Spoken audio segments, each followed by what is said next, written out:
Okay. What's going on, everybody? Welcome to episode 72 of the weekly comic wrap up. Yes, it's my birthday, but tonight we're not celebrating me. No, we're going to celebrate you guys because tonight's guest, I'm going to talk about him in just a second. I'm not going to throw him the flowers just yet, but he's decided to give away a beautiful slab to one lucky winner tonight in the chat. So you might want to stick around. Now, guys, before we get into all the fun stuff, unfortunately, very sad news within the comic community this week. Um, I'm sure majority of you are familiar with Comics Will Break Your Heart, Jen. She unfortunately lost her battle to cancer. It was a big reminder. I didn't get to know her personally. I didn't get to know her well, but it is a reminder, man, to really just look at the people around you, the people that you cherish, and just tell them you love them. You know what I mean? Like, don't be afraid. Very sad. I saw a lot of people within the community sharing their personal stories with her. She seemed like she lit up their worlds, and I'm sure she will continue to do so in their lives and looking down on them. And yeah, it was very moving. I gotta say, the community is such a beautiful place. I know it could have its moments with a lot of drama and all that nonsense that we see all the time, but there's a lot of positives in it, and I think we need to remember that. Like, focus on the good, guys. There's great people out there that can really impact our lives in such a positive way, and clearly, Jen did exactly that for a majority of people. So my thoughts and prayers are definitely with Jen, her family, everyone impacted by this. I've had guests who spoke highly about her. I remember Comics with Bueller being on, and Bueller was talking to me both. I believe it was on stream, but I remember backstage talking heavily about her, and he really, really did care about her. So, like I said, seeing a lot of the impact, it was very moving. So, I'm like I said, my thoughts and prayers out to the family, but it's a reminder, guys. Appreciate every single day we have together. You never know. You never know. But anyways, let's move on. We're gonna get into the show. Sorry to come in a little heavy. It's something that I think needed to be talked about because she seemed like a sweetheart. But speaking sweethearts, we have one backstage. That's right, guys. Dan De La Torre, I gotta put it out there. We see him in the chat every week. He's talking his, perspectives on things. He's very vocal, and that's what I love about him. He never holds back. But Dan has been a supporter from day one. And when I say day one, I don't mean this channel. I mean back with the Comic Kingpins, man. One of the first guys to welcome me in with open arms was Dan De La Torre. And I am so appreciative. The fact he's even hopping on tonight to celebrate my birthday with you guys by giving you guys something, I think speaks volumes. So, guys, Dan De La Torre, what's up? We were paisanos on day one. We just were. We had that instant connection. You meet people and you feel like you've known them for years. That's you and I. Yes, sir, baby. Yes, sir. And you know what? I was even showing my wife photos of you recently. I was talking to my wife, and I'm like, babe, look at Dan. He looks great. I don't know what he's doing. You're kicking ass in Taekwondo or something. What's going on? I just, I had to, getting older, got to take care of myself. I love your opening, by the way.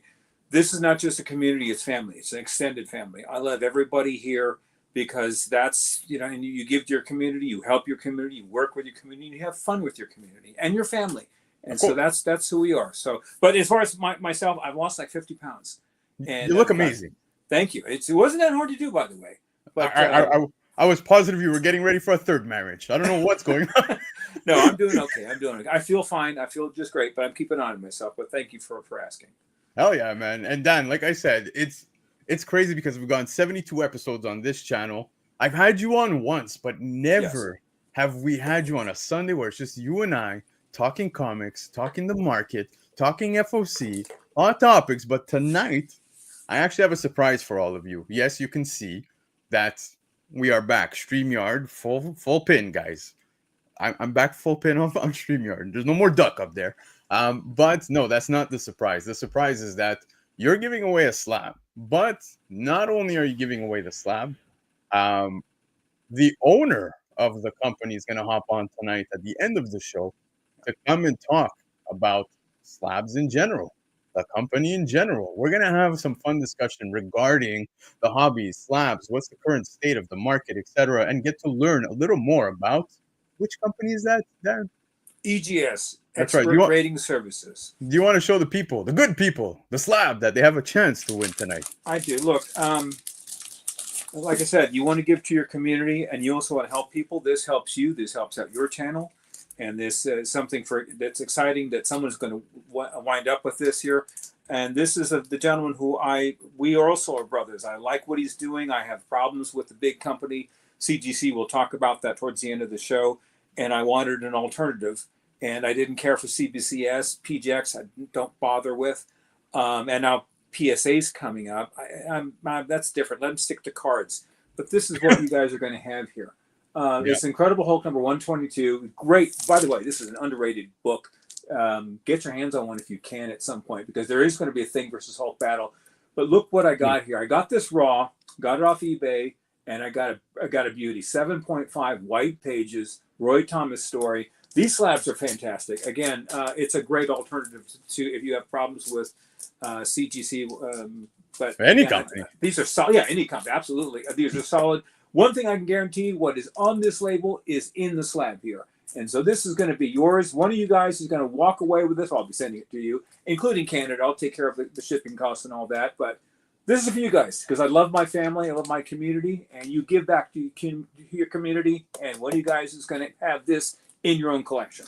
Yeah, it's a beautiful book. And it's funny because we were just talking about it. And, you said it yourself. You were contemplating keeping it because it's a nice grade for a nice book. It is, yeah. I won't lie. And what I like is EGS, custom labels, something that CGC does as well, right? But they have it in a totally different manner over at EGS. What they do is you can choose your color scheme and have fun with that. Yeah, absolutely. So it looks great. Now, that's not the only slab you're going to see from EGS tonight. Dan Torre is going to show us another slab that he has within his collection at some point. Market report. I'm just going to give you guys a heads up. And you're going to see just how those color schemes pull off. I think they look great. Slabs look great, but we'll talk more EGS later on within the show. But like I said, we are back, Dan, with StreamYard, which means that the chat is in full effect. I see you guys. So let's say hi, because Ben Laroche is in the house. Happy to be here again, and I'm happy to have you here again, Ben. So thank you so much for being here, man. Appreciate it. Derek, big supporter across all channels. Derek doing his thing. Thank you for the birthday celebrations right there. I had enough cake.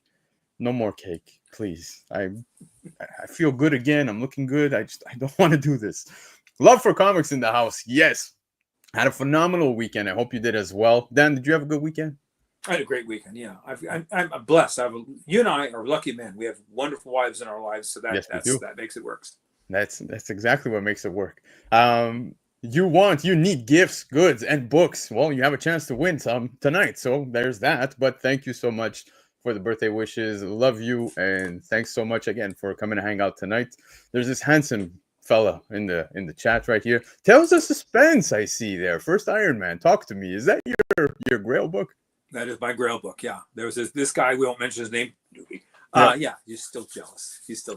Dan, I'm going to be honest with you. I actually hit up Newbie and asked him if he wanted to come surprise you tonight. Unfortunately, the man is painting his basement, so he cannot be here. He sent me a picture. He looks as terrible as he did before, just with more paint. That's basically what it looks like.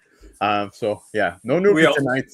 Yeah, we all love Newbie. We just do. So, should we tell him to come back? He needs to come back. Yeah, I missed his show. His Tuesday show was dynamite. So I've been trying to bug him. He's not there yet. Yeah.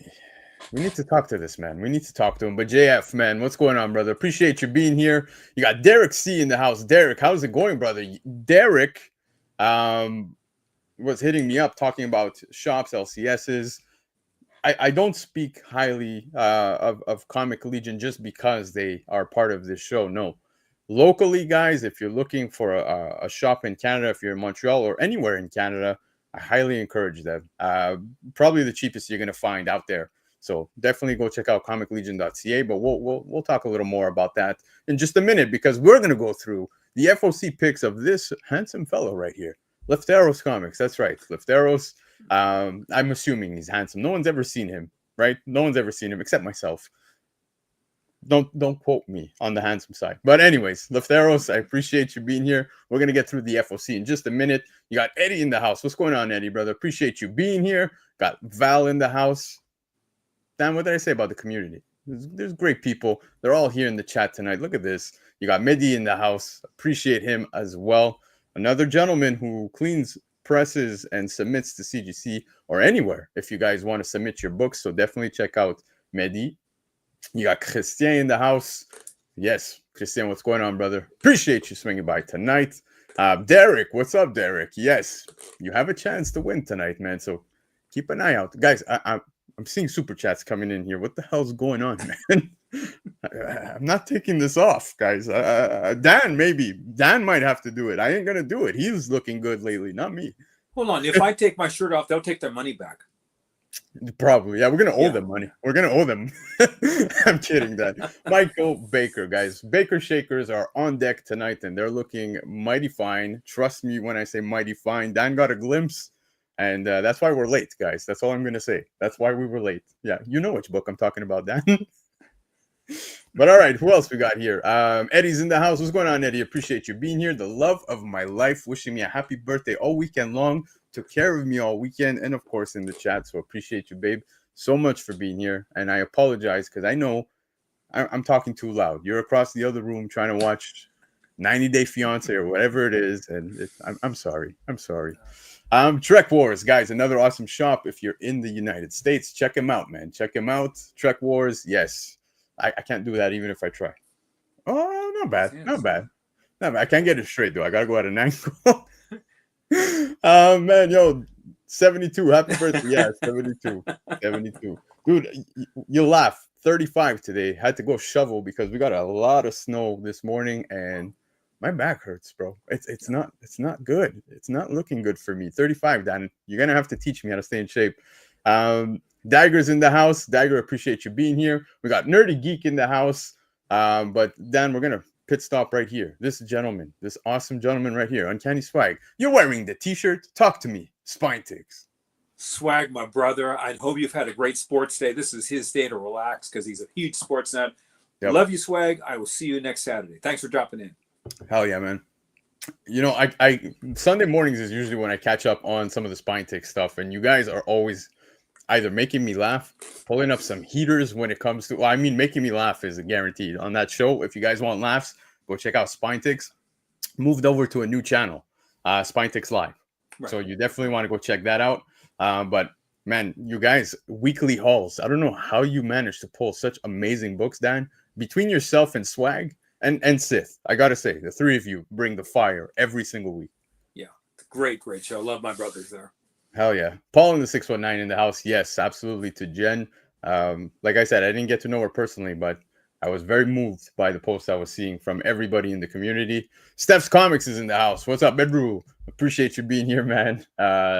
Another fellow Montrealer here doing his thing. So go check him out over on Instagram, man. He's an awesome dude. If I miss anybody, I apologize, but we got Comic Ozzy in the house. What's up, Ozzy? You know Ozzy. Awesome my dude. brother. Yeah. I'm having withdrawals from Terrific Con, man. I want to meet up with everybody again. We had way too much fun. Way too much. Shout out to Kamikaze's Whatnot sales, one of the best Whatnot comic sellers in the business here. Hell yeah. Ozzy, love you, brother. Couldn't agree more. We got JSS Brooklyn. What's up, man? Appreciate you being here in the chat. We got Recon Comics. Thank you guys all for the birthday wishes. I don't know what I'm drinking. It's pink lemonade. It's just what is that? What's so yuck? I don't know. So awful look, I lined up booze ready for tonight, right? We're gonna have fun. It's a birthday celebration, but this flavor, pink lemonade, is just not sitting well with me. It's I'm just gonna be amped up on caffeine the whole night. That's what I'm doing. Jeez, you're not gonna sleep tonight.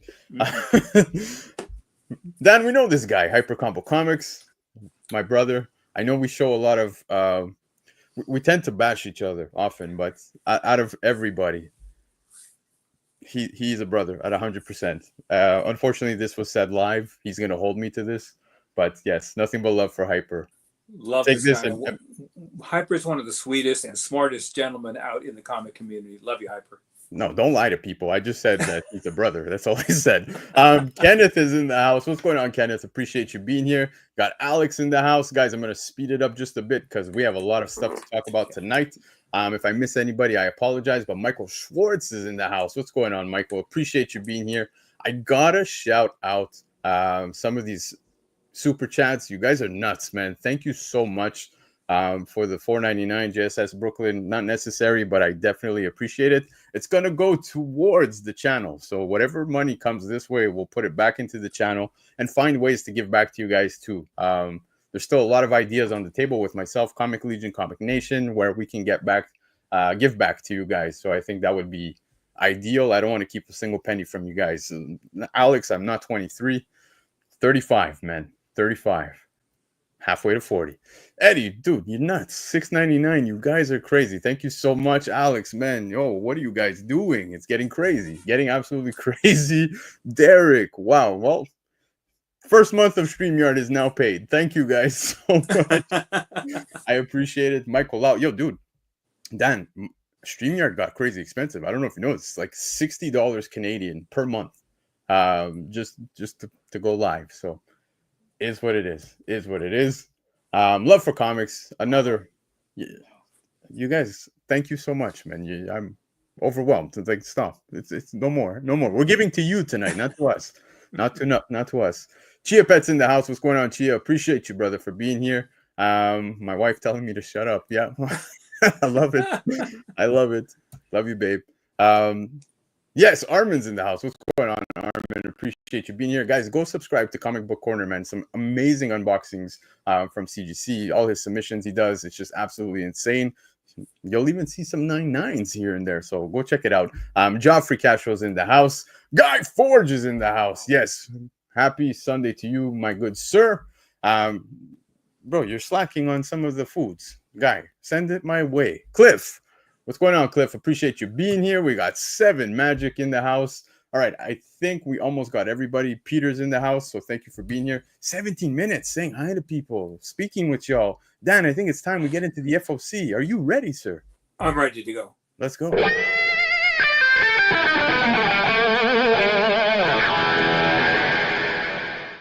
All right, boys and girls, it's time for the FOC picks of the week. But first, before we get into any of that fun stuff, let me start it off by removing that logo at the top right corner. Yeah, that's right. I don't want to see that. I want to see the books. So, for the week of December 9th, books selected by Lefteros. Of course, go support Lefteros. Go check him out on Instagram, where he gives you guys a little glimpse of what is featured over on Covrprice.com.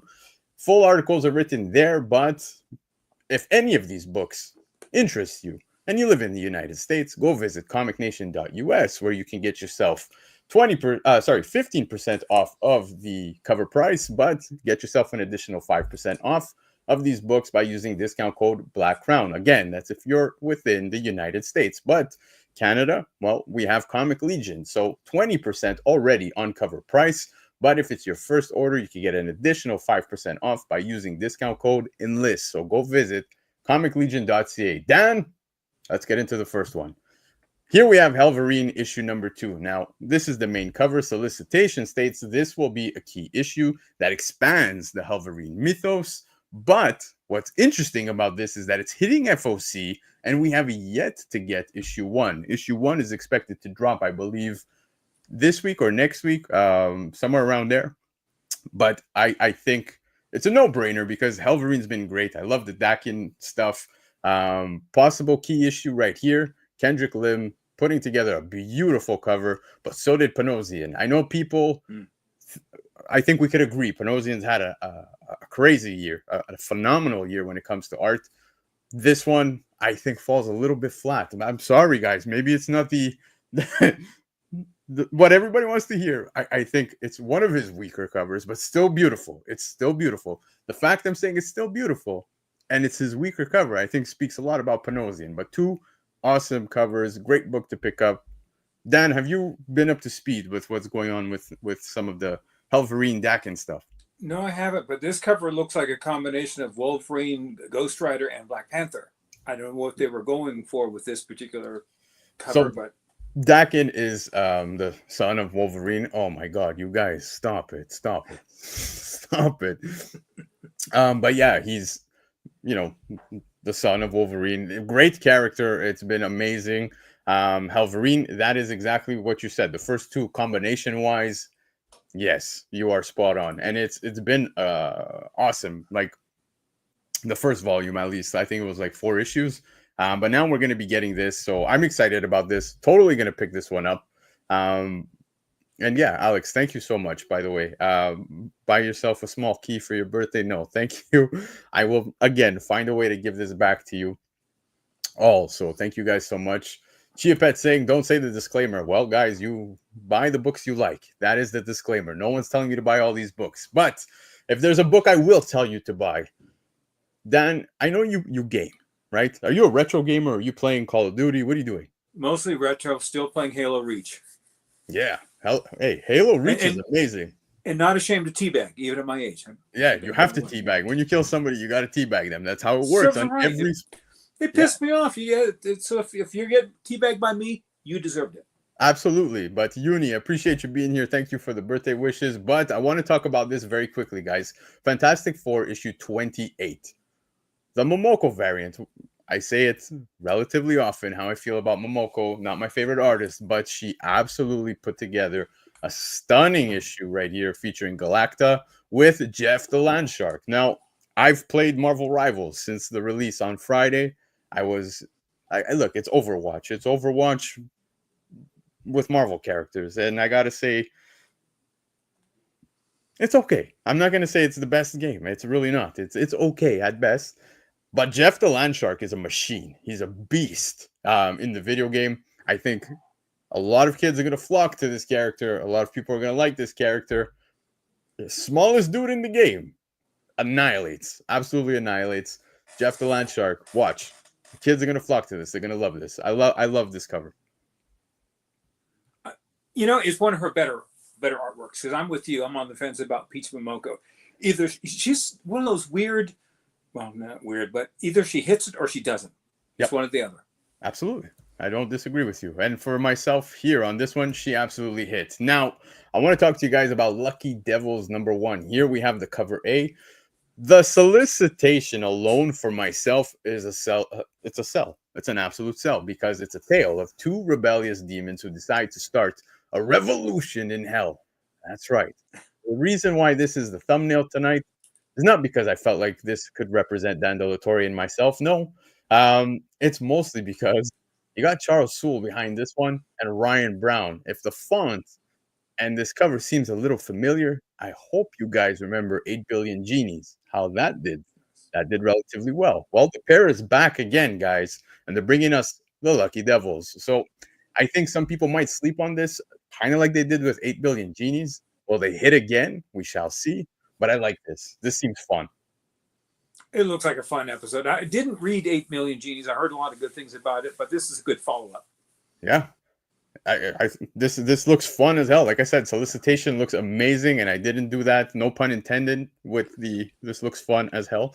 But one thing I want to mention as well is that there's a 1 in 100 incentive. And what's cool about this is it's remarked by Ryan Brown. It's a sketch variant signed by both Ryan Brown and Charles Soule. So I think that alone is neat to have within your collection. If of course you could afford to pay the 1 in 100 premium, but I don't know, man. I have a feeling about this series. It looks pretty fun already out the gate. So I'm totally picking this up for the sake of read. Could happen like we got with 8 Billion Genies, where people slept on it, right? Yeah. I know Lefteros was telling me, oh, sorry, he was saying within the article he actually read the first issue and said it was absolutely amazing. So you might want to pick that up. Now, Star Wars fans, buckle up, because we have quite a few books here on FOC. Star Wars: A New Legacy, #1. Main cover right here. It's a one-shot celebrating 10 years of Marvel Star Wars comics. That's right. So they've now hit 10 years here. And in 10 years, we've gotten a lot of series. A lot of cool things. So I'm looking forward to seeing what this celebration is going to consist of. Now, I'm not the biggest Star Wars guy. Dan, are you? No, I'm a Star Trek guy. Star Trek? Yeah. Yeah. Really? And both franchises are suffering, by the way, because Star Trek has nothing to look forward to. Star Wars people have been suffering because ever since George Lucas left the franchise and turned it over to the powers that be, it's been lackluster. And Star Wars people know, like Star Trek people know what to look for, just like Marvel people know what to look for. So when a Marvel movie goes astray, we all see it instantly. So I'm hoping that they finally get on track. I've heard rumors that they are. I don't know anything about this particular series, but Star Wars people are hungry for their Star Wars content. Absolutely. Hungry when it comes to certain content, I agree with you at 100%. I will say they've been very vocal when it comes to the televised stuff, the movies. Not entirely everybody's jiving with it, but within comics, celebrating 10 years, I think this is neat to have within your collection. Now, it doesn't end there because there's also this awesome 1 in 25 incentive cover where you have Dr. Aphra on this cover, and Lionel Yu does some great work. I absolutely love Lionel Yu's covers. This is awesome if you're a fan of Dr. Aphra and, of course, Lionel Yu. You might want to pick this one up. I'm just looking up the age of George Lucas. He's 80 years old. He's not dead yet or anything, but I'm assuming he's still in good health. I'm 80. surprised he's 80 right now. Yeah. So he's born in 1944. So, I mean, even at age 80, his mind is still active. I'm surprised he hasn't, contributed to my knowledge. He hasn't to the entire franchise. He should, even though he doesn't own it anymore. But he's still, if Gene Roddenberry was alive, he certainly would be contributing to the Star Trek franchise. So I'm wondering why Disney hasn't tapped into his mind. He should, because they're in desperate need to get back on track. He's the only person that can do it. You know what? I agree. I think it would be amazing to bring him back, but I don't know if he would be the only person. He's the OG. I mean, you can't go wrong. You cannot. Well, just as a consultant, and this is a quick aside here, but Marvel, there are still lots of people that are still alive up there in their 70s and 80s who are alive and well, who work with Stan Lee and Jack Kirby, part of the bullpen. They could contribute to Marvel. Or Disney, rather, doesn't want to tap into these people. I don't understand why. Yeah. Well, look, you say George Lucas. I know deep down in your heart you would love nobody else but James Gunn to work on Star Wars. So, yeah. Don't choke. I was just kidding. Yeah, I'm almost lost my Coke on that one. So. Yeah. Uni, I haven't had a chance to watch Skeleton Crew yet, but I'm hearing nothing but good things, man. A lot of people enjoying it. I know Laura was saying on Thursday over on Covrprice that she found it cute. I was like, okay, cute. That kind of concerns me a little bit. So looking forward to seeing what she meant by that, but I will watch it because I'm off of work this week. That's right, vacation, time to catch up on some good stuff. But speaking good stuff, more Star Wars stuff, because we have Battle of Jakku, Last Stand, issue number 4. Now, here's the main cover, but the solicitation states that a historic character will make their first appearance. Historic! Absolutely historic, Dan. What do you think about this? There was Sith Lordy's a big Star Wars fan, obviously, and he was recommending some Star Wars books about 3 years ago, and I bought a lot of them. Tons of first appearances. Yeah. They never went anywhere. They just didn't. So I kind of cringe when they are, profiling and projecting that these are all first appearances and they're going to go somewhere. Time will tell. Yeah. I will say this, though. One, EM Gist, beautiful cover. Absolutely kills it on the cover. But you know for a fact here that there's going to be a first appearance. So that being said, low buy-in. If you think it's an investment and you want to think of it as an investment point, now's your time to pick it up at the lowest price before you end up having to pay premium. If you're a Star Wars fan, well, you just might want this in your collection. It's as simple as that. Now, cool cover. Yeah, exactly. Star Wars High Republic Adventures, the annual #1, cover A right here, and first appearance and cover of Churro the Hutt. If you're wondering who that character is, Churro actually was in a novel, if I'm not mistaken. I'm not too sure which one exactly, but it's a very interesting character. It's basically, the character looks exactly like if Jabba the Hutt had a baby with Dr. Aphra. That's what the character looks like. No, does anybody want to imagine that? No. Hold on a second. They called him Churro. Are you Churro. kidding me? Yeah, like what you get at the fair. Yeah. Well, okay. You can get it at the fair. You can get it at many other places. I'm sorry. Yeah, but the character is awesome. He is pretty cool. Right. Like I said, looks a lot like Jabba the Hutt had a baby with Dr. Aphra. That's the style. And by Dr. Afra, I mean just like helmets, vest, etc. But yeah, man, true though. Oh, jeez. Well, I look at it. Alex's comment in the chat here. He said, "Jesus, more Star Wars."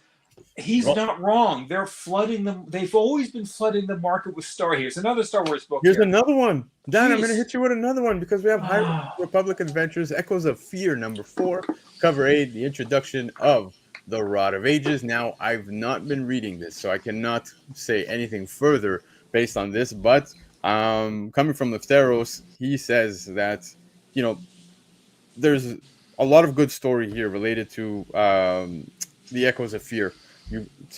On that note, pretty cool. This is being teased as being a key in helping the Jedi contain the nameless threat, while the introduction of an item is typically not enough to move the needle. This is notable. Pair that with the fact that this has been a great series thus far, and that is plenty of reason to consider this one. So, just appreciative of Lefteros bringing forth some information here. Like I said, I'm not reading this. Dan, I assume you're not either.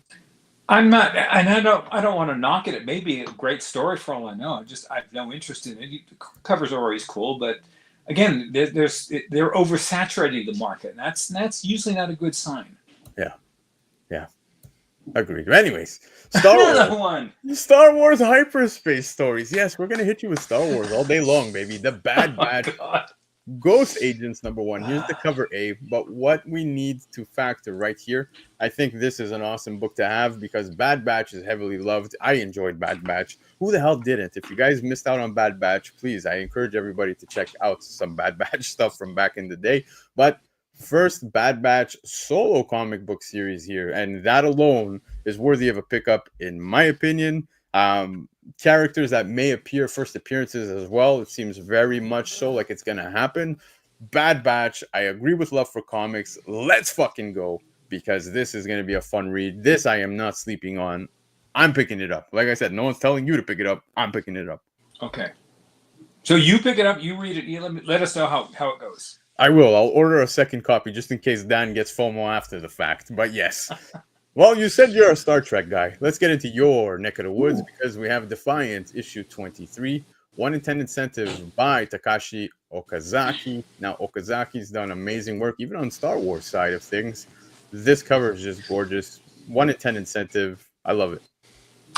The problem with the Star Trek, anything that comes out in the comic book form, it has nothing to back it up. There's no movies, no TV series. Well, I take it back. There was a few TV series, but you have to order CBS Plus or whatever the network is. I don't know how far that's going to go regarding its spec. I mean, it could be a great story. The Star Trek universe has such a rich history and so many things to talk about and so many areas to go into. I mean, this looks fascinating on the surface of it, but again, I wish it had more backing. Yeah, no, I get what you mean by that, but like I said, 1 in 10 incentive. I'll put this one under the cover selection for myself because I really love Okazaki's work. Just insane. Everything he's touched so far has been gorgeous. Love it. Now, what if Galactus? We've seen other characters such as Moon Knight, Gambit, and of course the Hulk, but now we're going to have Rogue here over on the left-hand side, and then on the right-hand side, we have Spider-Gwen. I know what you guys are thinking. Probably some of you are like, hey, what the hell is going on, man? This is annoying, or, ugh, really? What ifs? Dude, could be fun reads. I haven't read either of the other three just yet. I'm looking forward to doing so, but if you're a Galactus fan, you can't go wrong. I think this is just fun times. I look forward to seeing what they do with these characters under the control of Galactus. Do you remember BC who was it? The Dazzler was the Herald of Galactus. It was back in the late 80s or early 90s. It was actually a very good story. There was a personal interaction with the two of them. I could see that with this particular series, but the problem is that unless they go through every Marvel character, this could get old really fast. No, I think it stops here. Those were the 5 characters. I don't believe there's anybody else. There was Rogue, there was Spider-Gwen, Hulk, Gambit, and Moon Knight. Okay, all right. Yeah, so just fun times. If you guys want a fun read, I think this could be fun. Now, speaking awesome reads, guys, Wolverine Revenge has been great. This is the red band of issue #4, main cover. but as the red band, of course, because the main cover that is not a red band basically is white, where that smoke is. But Wolverine, this is the polybagged edition with exclusive pages and elevated violence, as we're opposed to already within these red band copies. Now, there's been a gap in between issue 3 and 4, but as of 4 and 5, that's it. I believe that's where the series is ending. So, if you've been on board, might be a good idea to pick this up. Okay, and that's all I'm going to say about it. Yeah, you might want to check it out, Dan. It's brutal, man. Let me tell you, Hickman is probably one of my favorite writers of today's time. And Capullo at Marvel, yes, sign me up. I'm all for this. I say it every time I speak about Wolverine Revenge. Phil's in the house. What's going on, Phil? Appreciate you being here tonight, hanging out with myself, Dan, and this awesome chat, of course. Stick around. You guys have a chance to win something later on within the show. Geiger, issue number 10. Ghost Machine universe, everybody loving it, but this right here is just an awesome homage cover. What's it homaging? Dan, I'm sure you know exactly what this is. Action Comics issue number 1. Here you've got Junkyard Joe, and yeah, man, pretty cool. An homage I've seen many times, but this is awesome. A comic, the Action Comics number 1, that not only can I never afford it, I've never even seen it in all my years of collecting in person. But Really? that's one of the. Oh no, I've never seen it. What have I seen? Have I seen Detective 27? I don't think I've seen that. They're so rare and hard to find, and so unbelievably expensive. I mean, that guy who was it that found it in a garage sale, the Detective 27. Yeah. Who found? I forgot what an incredible find that was. By the way, here's a dilemma question for you that no one's ever brought up. If you're in a garage sale and you find a Detective 27, he was in a 0.5, and you know it's worth, let's say, I think it sold for $500,000. Sure. Would your conscience bother you that the person you bought it from at the garage sale, that you want to give them a cut or tell them, hey, this is what this thing really is and what it's really worth? Nope. Yeah, I wouldn't either. I might, after it's sold, say, hey, you know what? Well, I don't know, because that could be a legal battle. Let's say you give them a few bucks for it. Here's my quick take on that. Same way I feel when I go to a comic book shop and I'm digging through the bins and I find those books and then I get to the cash and they're like, hold on, let me check eBay. No, it's not up to me to tell you and price your books. If you put it at that price and it was $1 and it's worth $500,000, sorry, buddy. That's true. The way I see things. I can't argue with that. Yeah, I grind every single day to make sure I don't get taken advantage of. So I suggest you do the same. Sorry if it comes off harsh. No, that's true. Paperweight's in the house. What's up, brother? Yes, paint pants in full effect tonight. Actually, I'm not wearing any because it's my birthday. That's how we do things. So, appreciate you. Shared an awesome video, and I shared it to my story. Terrificon, man. Like I said, I'm having withdrawals, bro. 100%. There you go. See, guys, I appreciate you. I would just tell him I'll give him $1 for that facsimile. There you go. 100%. Yo, okay, good. See, I'm not the only guy who feels the same a certain way. So I appreciate you guys stepping up to say the same. Now, Hornsby and Halo number 1. Speaking more Ghost Machine stuff, I haven't read issue 1 yet. I heard nothing but great things. I know it's a very fun read. Second print right here. Series about an angel child being raised by a sinful family and a demon child being raised by a virtuous family. So pretty cool. I'd like to see this, story, both sides. I look forward to reading this. I haven't picked it up yet because my awesome LCS still has it. Comic Legion. Thank you guys. So yeah, if you missed it and you didn't get it, you have a chance now at a second print. All right. I skipped a book by accident, but we'll get to that one in just a second. Psylocke, issue number 3. 1 in 100 incentive by Pablo. I'll be right back. I'm out of Coke. You're out of Coke? Go ahead. Go get it. I have a Coke habit. I'm sorry. Go get it. As long as it's the liquid Coke and not the other Coke, Dan, we're good. Yes, sure. Right. Yeah. Dan Delatorre. Gotta love him. But yes, Psylocke, issue number 3, 1 in 100 incentive cover. I think Pablo Villalobos has been dropping banger after banger, especially this year in 2024. Unlike some people here in the chat who I saw, where is it? I saw Chia Pet say a little something about Jonathan Hickman being the writer of the year for 2025. So Chia Pet living in the future. But yeah, man, I think Villalobos has had a phenomenal year in 2024. Beautiful cover for this 1 in 100. Now, speaking incentives, guys, Transformers issue 16. This is a 1 in 50 incentive. Yo, goes without saying. Megatron, Laserbeak, cover right here. Omari kills it. I think everything about this, even the shadow in the background, man, just everything pops. The color choices. Love this cover. I love the book. How many of you in the chat are reading Transformers? Are you up to date with the Energon universe? Because this thing just keeps pumping greatness. Eddie, yo, that's spot on, dude. I give you this at 100%. Metal Gear Solid covers. That looks a lot like it. I couldn't agree more, man. Yeah, people claiming already. That's right. Brace yourselves because once this hit the shelves, you might fight for it. But he's claiming, yeah, cover is amazing. Chia Pet, couldn't agree more. I really want that 1 in 50 by Deeds. Yeah, Deeds, couldn't agree more. Painted cover, I believe so. I think Omari does mostly such covers. So it seems to be that.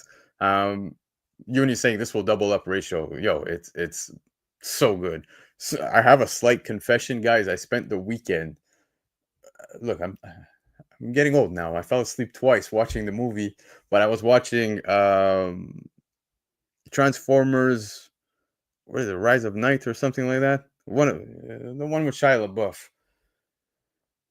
It was with Shockwave. Shockwave's the villain, and yo, I actually do enjoy those movies. I still do, man. I don't know if you guys feel the same way, but I go back to watch them, and I know that they're not the best. They're not the best, but they're a guilty pleasure. They're a guilty pleasure, man. Derek saying Energon is killing it. Yeah, I couldn't agree more. It's doing amazing.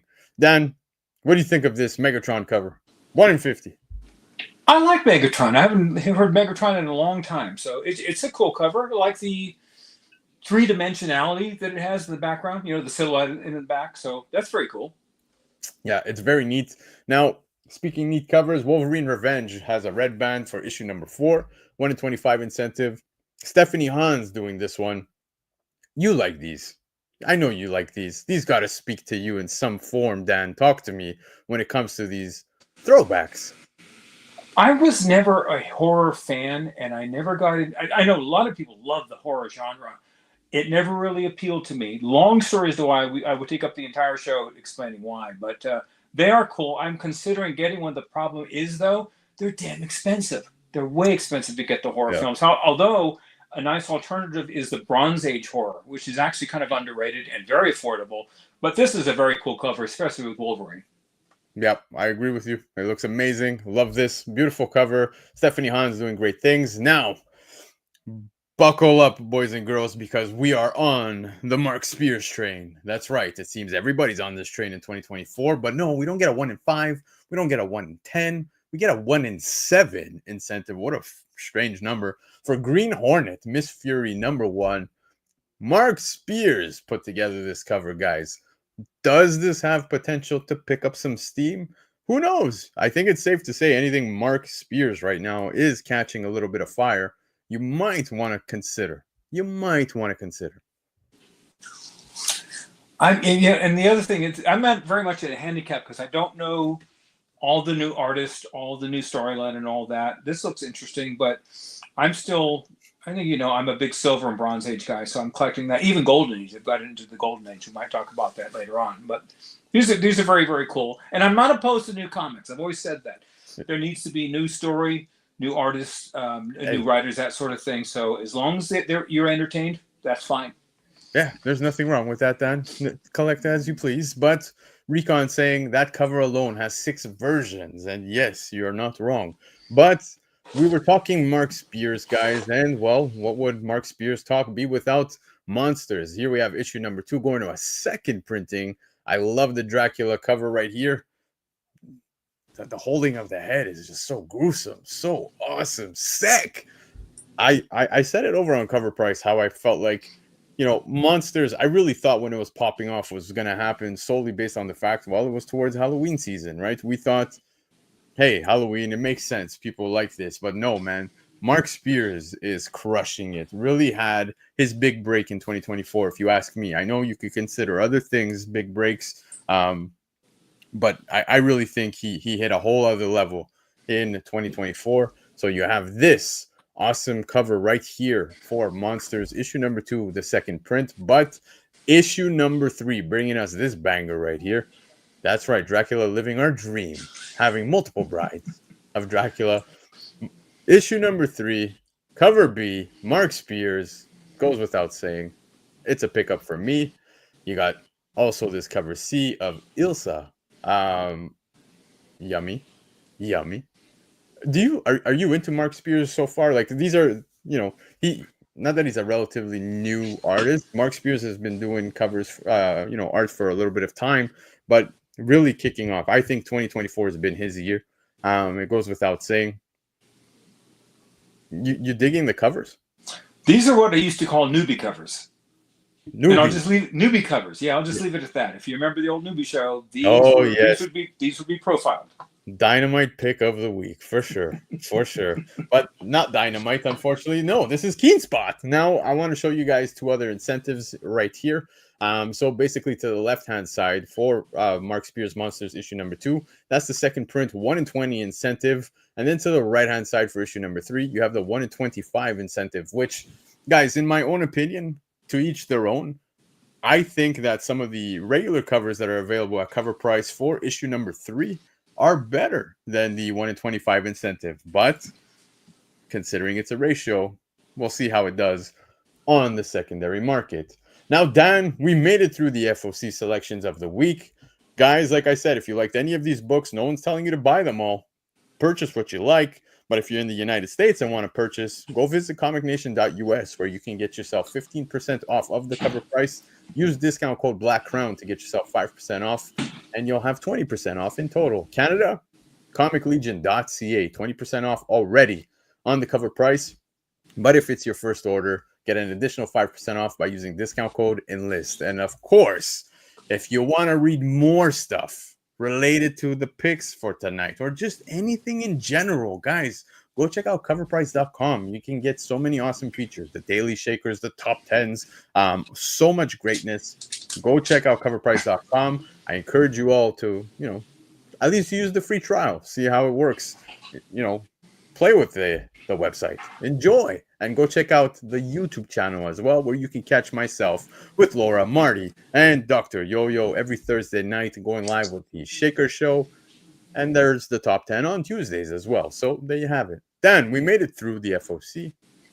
Now it's the time where we put your brain into motion in the market section of the show. You ready? I'm ready, sir. Let's do it. Let's go.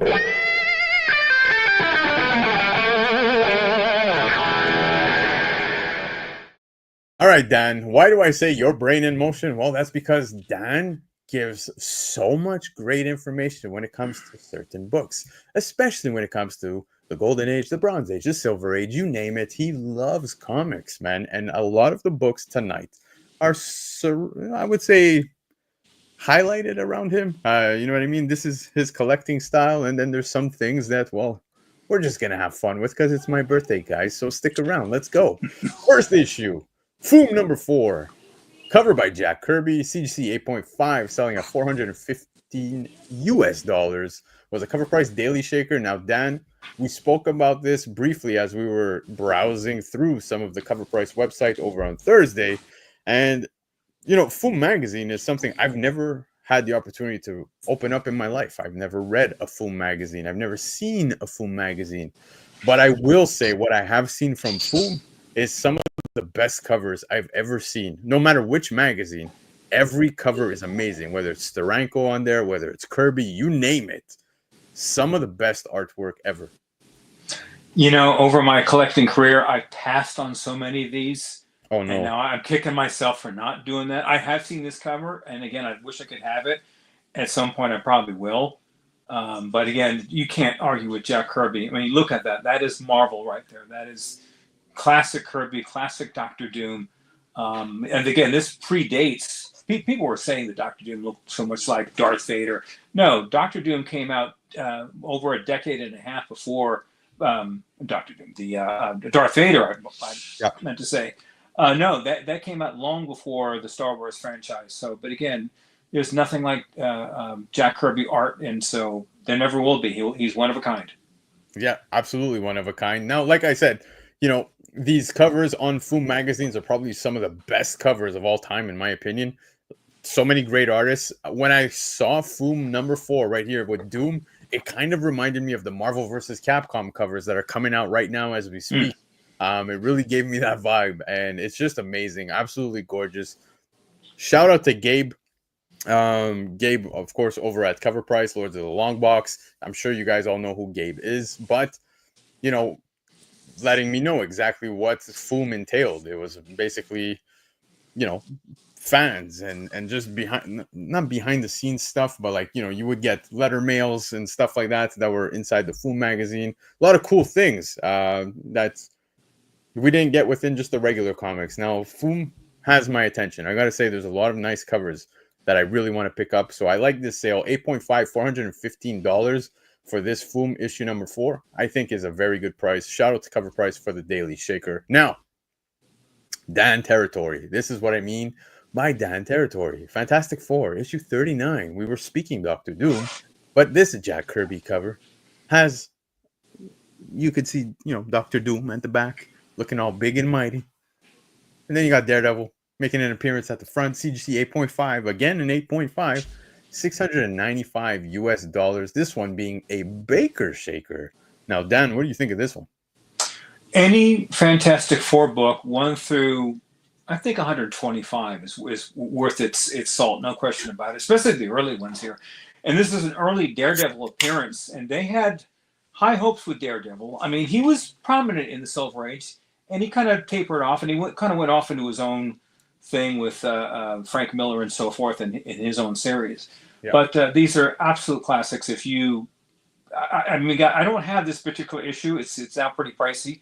But if I find a good one, 8.5, and I'm assuming if that's white pages, I think it might be a little more expensive. That's still a pretty pricey book, but well worth it, and well worth the story read. All of them were just absolutely fantastic, no pun intended, storyline, and Jack Kirby in the bullpen. God, it doesn't get much better than this.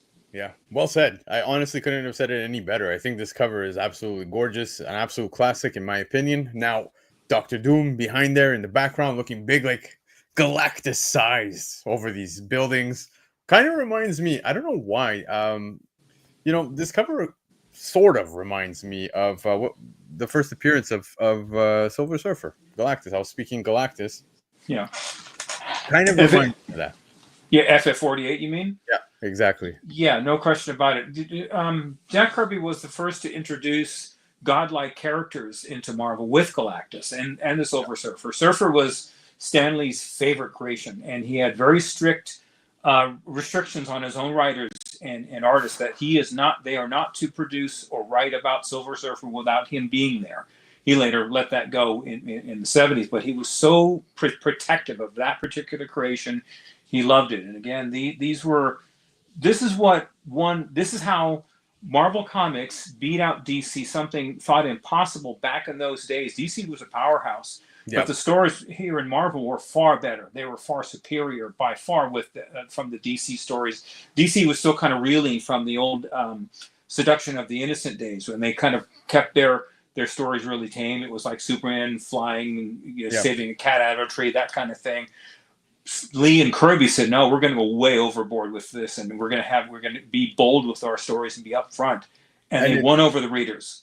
It's funny you say that because, saying that DC once upon a time at this point in time was a little more safe when it came to writing. They were playing it very were reserved. Yeah, very reserved. Exactly, reserved. But here you have Marvel doing that point where they were getting a little edgier, I guess we could say at this point. But now look where we're at in today's comics, right? It seems that DC definitely pulls back no punches, and maybe they learned from their mistakes, I guess we could say, from back in the day. Would we even call it mistakes? But it's just, DC is definitely way more edgier in today's time as opposed to Marvel. Marvel does have edgy books, but nowhere close to DC. Well, DC got more edgy when some of the people that worked for Marvel went to DC, went to work for DC in the 70s. So that's when that change happened. Yeah. But the groundbreaking time was the 60s, where Marvel, Stan Lee, the Kirby, and the Bullpen could almost do no wrong. Almost everything they produced in the 60s was a hit, and it was a fascinating read, incredible artwork with rare exception. Yeah. Agreed, man. Couldn't agree more. But anyways, let's keep it rolling because we were talking Superman. Look at this awesome cover. Action Comics 1000. This is a Bulletproof Comics exclusive. The cover done by Gabriel Dell'Otto. Raw near mint, 125 US dollars was a cover price daily shaker. I think this looks gorgeous. It's a beautiful cover of Superman. I forget. Action Comics 1000 was actually a key issue. There was a first appearance in there. I can't remember the name, but I do love this cover. Very interesting to see this exclusive selling at 125 US dollars. What do you think of this cover? It's an homage to Christopher Reeve and the Superman movie from 1977, I think it was, 78.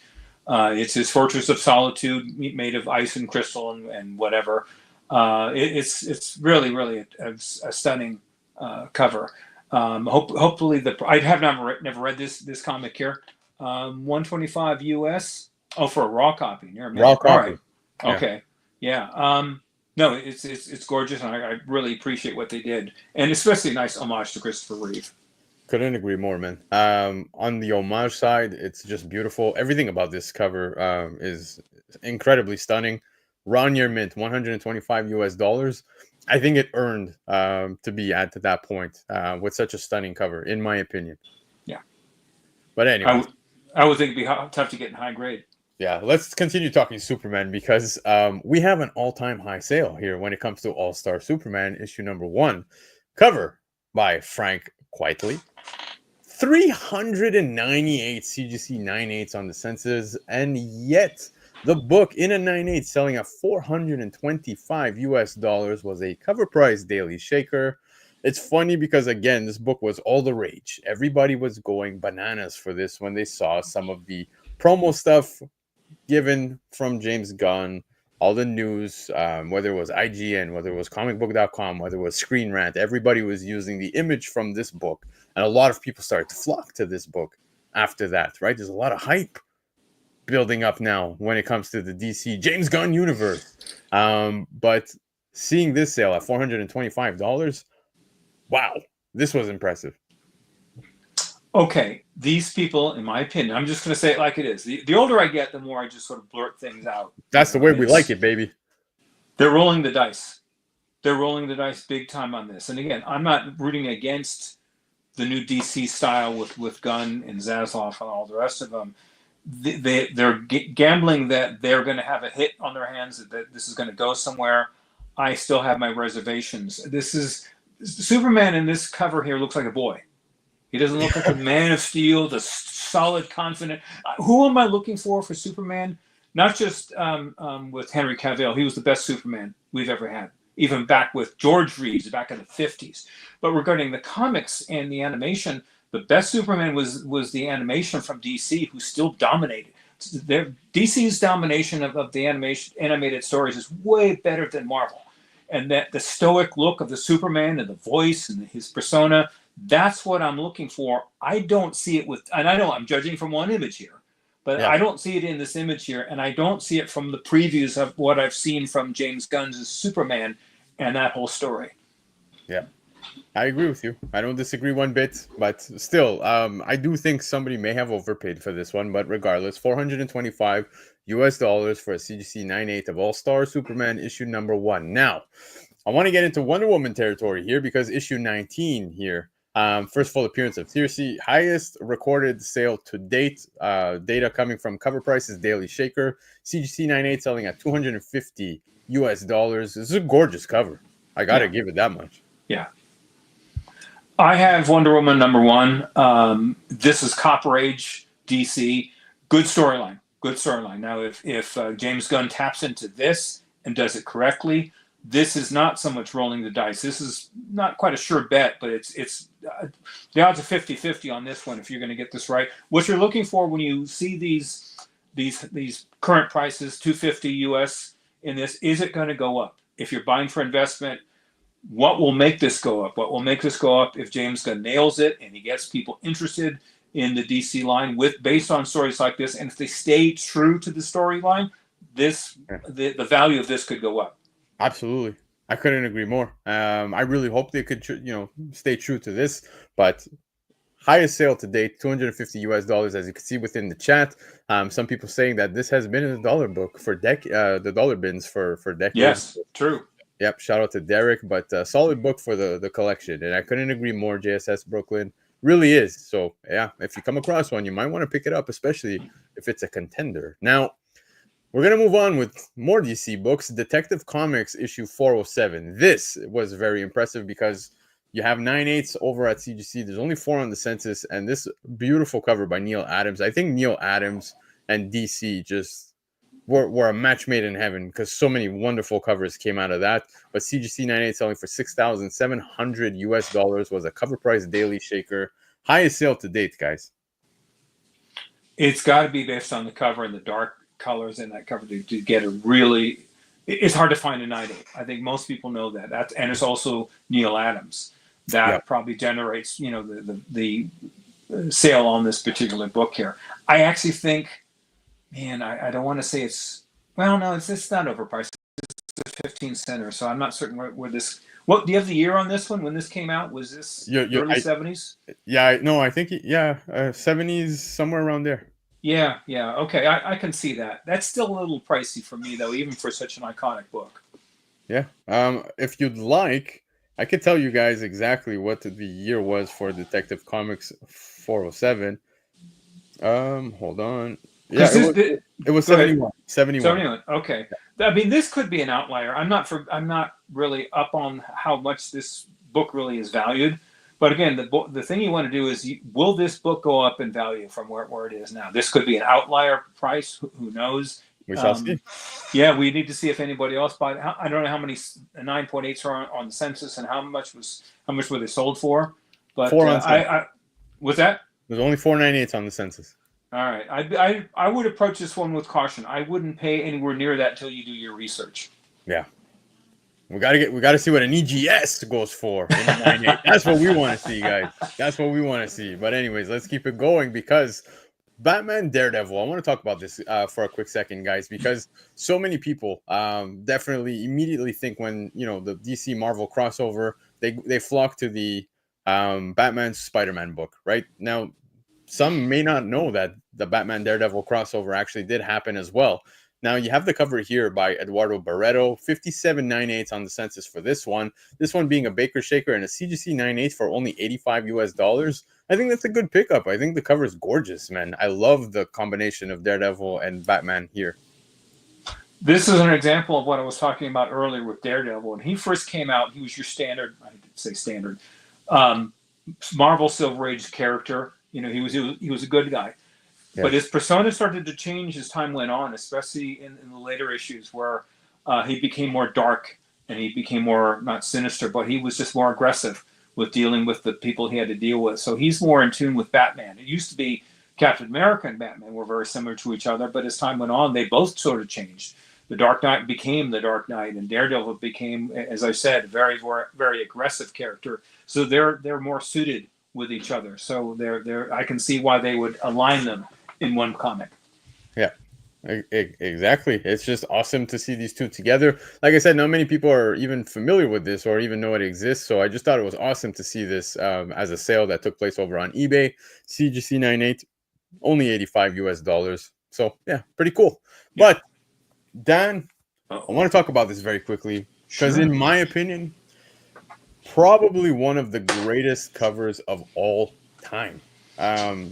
Sure, if you want to debate that with me, feel free. But Silver Surfer issue number 4, CGC 7.5, selling at $1,131. Baker Shaker, not the biggest sale to date, but Dan, CGC, sure, the slab looks good, but we were talking about EGS, the color combinations, the options to make those combinations as you pretty much please.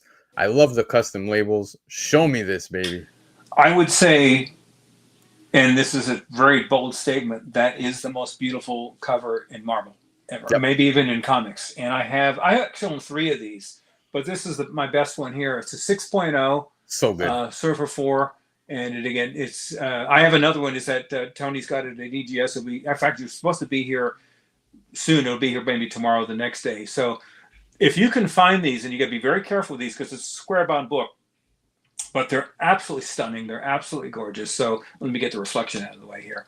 So anyway, I just want to show off, and then you can have some fun with the label here. I've got a different label for the other one that I got coming in here. But if you find these guys, definitely get them.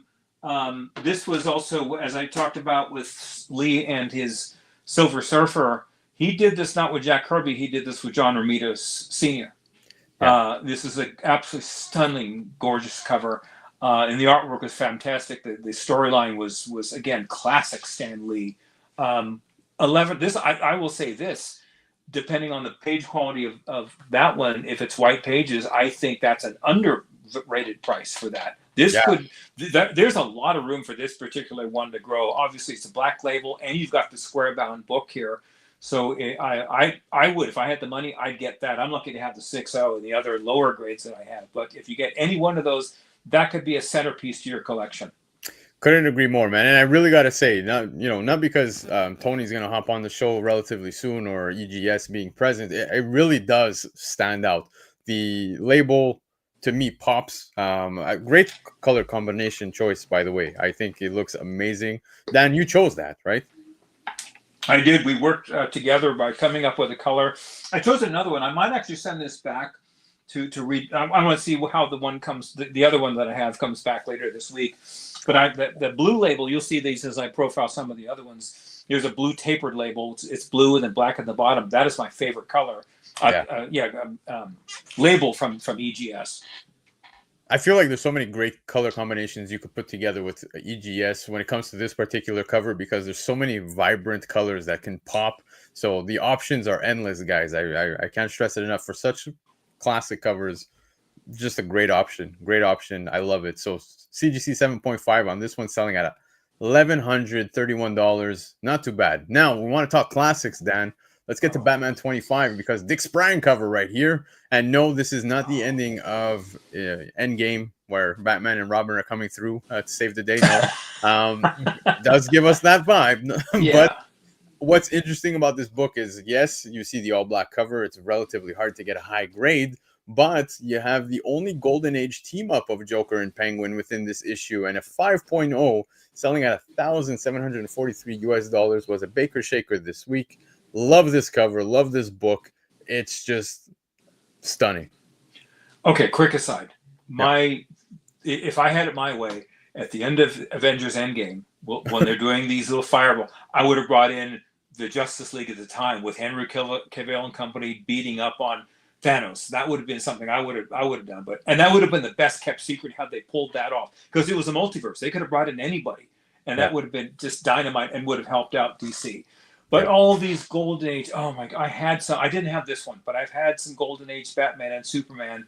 Stupidly let them go at a ridiculously low price. What's the price on this one here? It's $1,700. Yeah, it's $1,743 for a 5.0. Yeah, for a 5.0 right here. But I do want to address some questions coming up regarding EGS. I'm happy to see that you guys are loving what the slabs look like, the labels, etc. The owner himself, Tony, is going to be here in just a few minutes. So hang tight, guys, because all these questions can be answered by Tony directly. And I think that's going to be fun on the side where we can ask questions directly to the man who will give it to us straight and just let us know how things operate on his side of things. And we'll talk about slabbing in general, guys. There's a lot of discussion to be had. Yeah. So good times ahead. Stick around. Dan, I want to show you Punisher issue 218. This is where Punisher dons the War Machine armor. Now, I know you felt a certain way about War Machine within the MCU, but a CGC 98 of this beautiful cover, I believe the artist was Smallwood, CGC 98 selling at $173. Baker Shaker this week. Love this cover.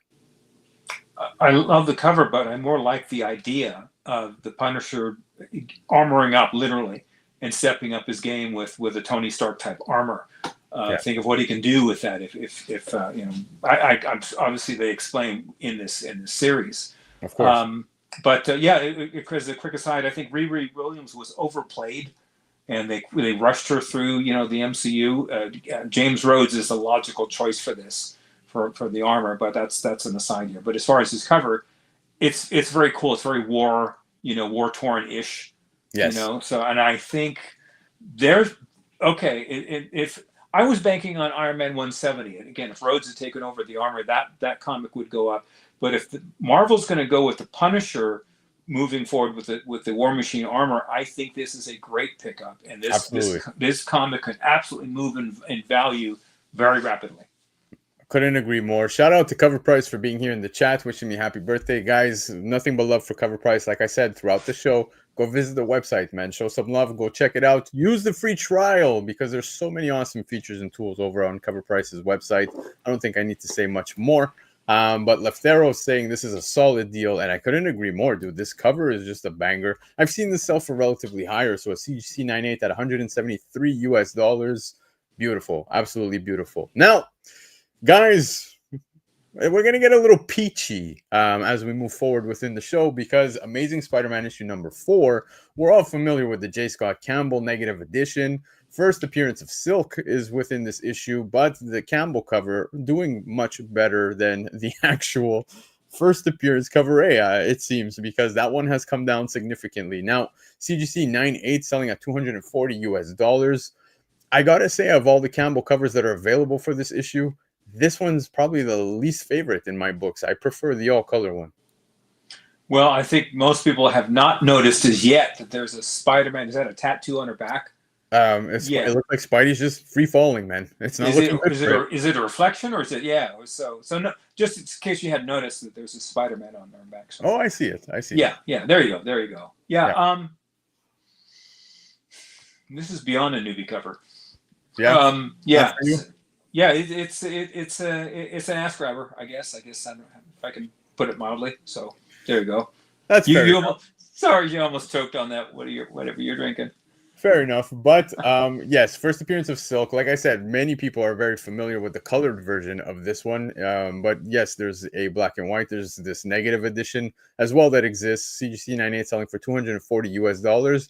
Not too shabby. But guys, like I said, we're going to get peachy. It's my birthday and I don't care. We will show some of these types of covers because Totally Rad Life of Gloria, issue number 2. You're probably all asking yourself, what in the heck are you even talking about? What comic book title is that? Well, this is a Goblin Cards exclusive cover by Shikari. Shikari, very well known for doing such covers. CGC 99 selling at 225 US dollars. It is a Baker Shaker, but there's more than just these awesome features here that we're looking at that I brought this to the forefront. Not because I want to, excite anybody here on the show, but, there is a market for this, Dan. I'm seeing a lot more nudie covers. In fact, this particular issue has several versions available, one without anything at all. But, within the hobby, it's safe to say there is a market for this. Now, what do you think of this? Okay, here's my dad joke of the evening. With this and the previous cover, the bottom could drop out of this one. Yeah. Well, okay. It is available. Sorry. It is available. I'm here all week, guys. I'm here all week. Yeah, try the fish. Anyway, this is but these are very, very, what do you call that? A select crowd would only want these. I mean, I would actively seek it for the money. I mean, it's a 99 that's profiled here, but 225. I always ask myself the same question. I've said it in chat over and over again. What else could you buy with that 225? Would you buy this, or could you get a nice mid to low grade of a nice Silver Age comic that would really stand out? You could even get a low grade of the Silver Surfer 4 for that. So if this turns you on, if this is something you appreciate, nothing wrong with that. I will never say never buy something for whatever reason. If you like it, fantastic. But regarding value, is this going to go up anywhere? Yeah. I think it's going to stay where it is value-wise. I don't see it going up much in value for this and the previous cover. Again, it's a very select crowd that would buy this kind of cover. Yeah. No, I agree with you. And it, like I said, there is a market for it, whether it be niche or not. It does exist. There's a market totally for such covers, whether it be like this, full nudity, etc. It is definitely there. But like I said, it is my birthday tonight, so I felt like, why not? This is definitely a cover worth seeing. Dan, you mentioned possibly 225 picking up a different type of book, whether it be a key within the Silver Age, which you could afford at 225. So that's pretty much what you're saying. You would swing that way as opposed to this. There's so many books on my so many books on my list that I haven't got in my collection. And my flavor is Marvel Silver Age. And Yeah. if I'm putting money towards this and this and this, I now I've gone in different directions with my collection. I've got into Good Girl art from the Golden Age, and those are cute, and those are kind of pricey. Yeah. That takes away from my Silver Age and Bronze Age stuff, but this at this point, this doesn't do much for me. Same with the horror books. Like I said, that's not something I would get into, and those are very expensive. Yeah. And again, somebody in the chat, JS Brooklyn, you said that how is that when and you retracted your message? I'm not understanding the question. What I think he's asking, why is it not going to go up? And if that's what you're asking, I think this is just going to stabilize where it is. I don't see this really going up in value. I don't see a huge market for this cover and the last cover. I think these are, again, very complacent types of comics. So the market's not going to really go up or down with these. Yeah, I think the 9.9 definitely gives it a little more of that oomph, right? That yes, definitely are highly considering to spend that money. But Dan, in fact, this wasn't entirely for me for my birthday. I'm just happy to see you still intact after seeing such a photo. So that's all that matters right now. But guys, that was the market report for tonight. Now we will have one more segment within the show, and that is, of course, the hot topics. So Dan, are you ready? I'm ready, sir. Let's do it.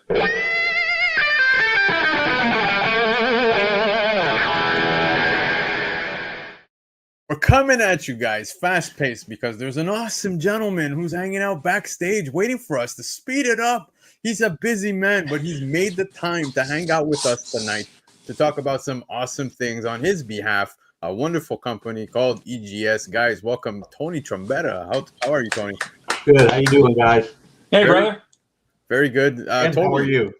Yeah, I think you may have heard us talking a little bit about EGS. Did you see Dan showing off his wonderful Silver Surfer issue number 4? I did, and he actually has another one on the way that I just did. Right, yeah. Too bad it couldn't have been here for tonight. I think it's going to be there tomorrow. But that was a great book. And pleasure to do it. When you get books of that caliber that come in, it's to me, I'm always humbled that that people have the trust in my company and myself to grade their grails and their big keys. So it's always a pleasure when they come in, for sure. Yeah, we all know that the main reason why he sent in a second book is because tonight he's giving away the Hulk issue to somebody in the chat, but the second copy of Silver Surfer number 4 is for myself. Dan, that's what you wanted to announce tonight, right? That's exactly right. Yeah, exactly. So you guys heard it here.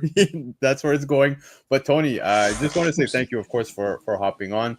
I noticed within the chat several people saying it's the first time they hear about EGS, which is great. I'm happy to see that because it is, a wonderful company. Dan has spoken highly for the longest time. I think, you and Dan go a little back now, whether it be on Spine Takes, no matter where I see Dan, highly praises EGS. Now, I trust Dan, of course, when it comes to such trust as well, when it comes to grading comics. He loves his comics probably more than his second wife. I could tell you his first wife for sure. But the books themselves, you guys, the company, it's EGS, has been around since when? 2018. 2018. Yeah. There you go. So we opened up in 2018. That was our first year of business. So, yep. So just right before the pandemic, you guys, you lived through the madness, and I'm curious because 2018, you're just getting your feet going, and then hitting the pandemic. Yeah, there was an influx of submissions for sure, right? Did you guys experience that? Oh yeah, sure did. Oh yeah, that was a very hectic time, to say the least, because it just so happened that at the same time when we had this influx of just orders, we were also in the process of getting our proprietary cases that year. We were doing all of that. We had all of that going on as well.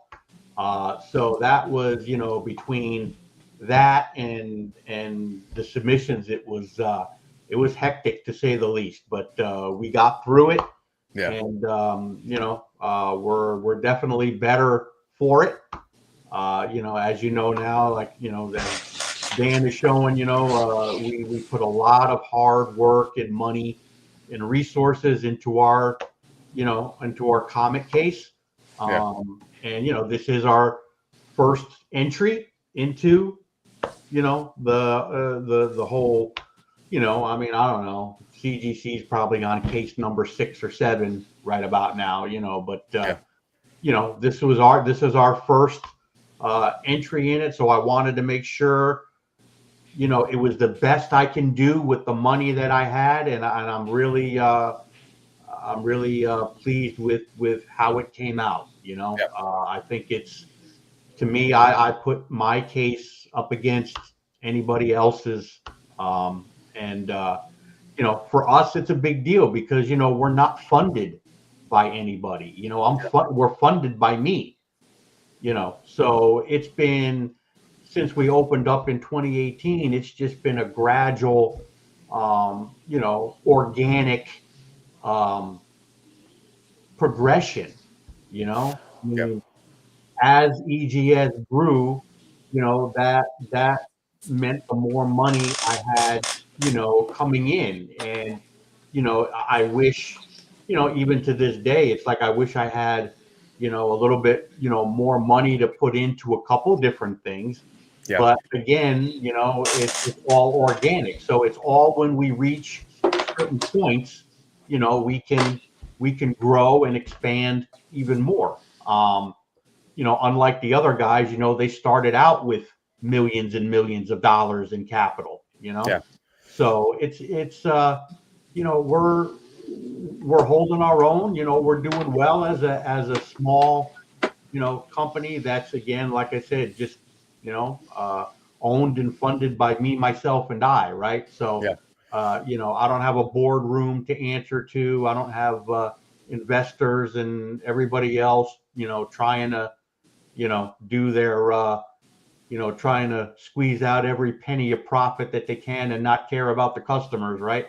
Mhm. So I'm glad I'm where I am. I'm actually glad I'm my size because I can, it really, to me, the customers benefit because, they're getting that customer service that they deserve. They're getting the quality that they deserve and the transparency they deserve. And I think that's lacking very much in the other companies, for sure.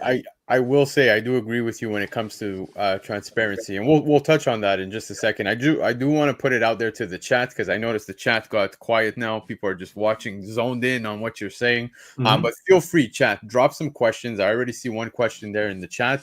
I'll highlight the questions for Tony to answer as well. But let's take it back a bit. So the cases, you said that other companies are now on their 6th or 7th case. Are you still rolling with the case, or you've made one subtle change since you originally started? No, this is our first one. Yeah. And let me tell you,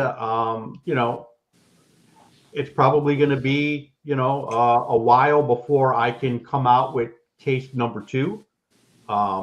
Because it's just such a big, investment in, when you change something.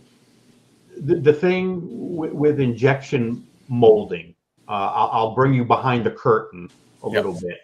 Please, Okay? please do. Which the other companies won't tell you. But I will tell you that injection molding, which is the molding that it takes to make these cases, number one, they're very, very expensive. I would never have thought to produce a plastic case to hold comics would be such a big ordeal and cost so much money, but they do. But the thing with injection molding, okay, is that if you wanted to make a change to your case, okay, they can't just take your existing mold and make a change to it. Okay. Yep. You have to manufacture a whole new mold to make that change. Okay. And, that costs, a lot of money. Yep. So, in order for us, if and when, we want to make a change or something like that, we have to have the funds to do it. But, I think, like I said, I think our case is just as good as anybody else's. So, I'm sure, down the line, we would probably make a change maybe here or there. But, for like I said, it's probably going to be at least a few years because, I think we're good where we are. And so anyway, yeah, injection molding is very expensive. It's really, the molds, to make the molds, that's really the expensive part of Yeah. it. I could imagine the labels don't come anywhere close to that. But another thing you guys bring forth is awesome labels and the color choices, etc., which Dan is showing off as you're speaking. He's going through some awesome ones. The Avengers #1 there with the red label looks gorgeous. But besides labels, there's a few questions coming up within the chat that are actually questions I was looking to ask you as well. Some coming up about turnaround times, but we'll combine the two questions that I had in mind as well. One of them being, of course, turnaround times. And I think that would also tie into what the grading standards are. What's your process like? What does this look like when you receive submissions from us collectors? Yep. So right now, our standard turnaround, which is for a modern book, $20. And for a silver or golden age, which is $25, Yeah. our turnaround are running between 20 and 40 business days. So between a month and 2 months. That's where we're at. And that's the standard. Now, of course, there's quicker options like everybody else that, if you want them faster, we provide that for you. We also provide in-house cleaning and pressing. The cleaning and pressing does add to the turnaround time. So let's say, for instance, our cleaning and pressing is about a month out. So if you're getting a standard book pressed and cleaned, you're probably looking more at 3 months, to get it back. So that's where we're at turnaround time wise. Now, to answer the second part of the question, which is our standards, if you give me 1 second. I just happen to have this right here. So everybody, I don't know if you could see that real well.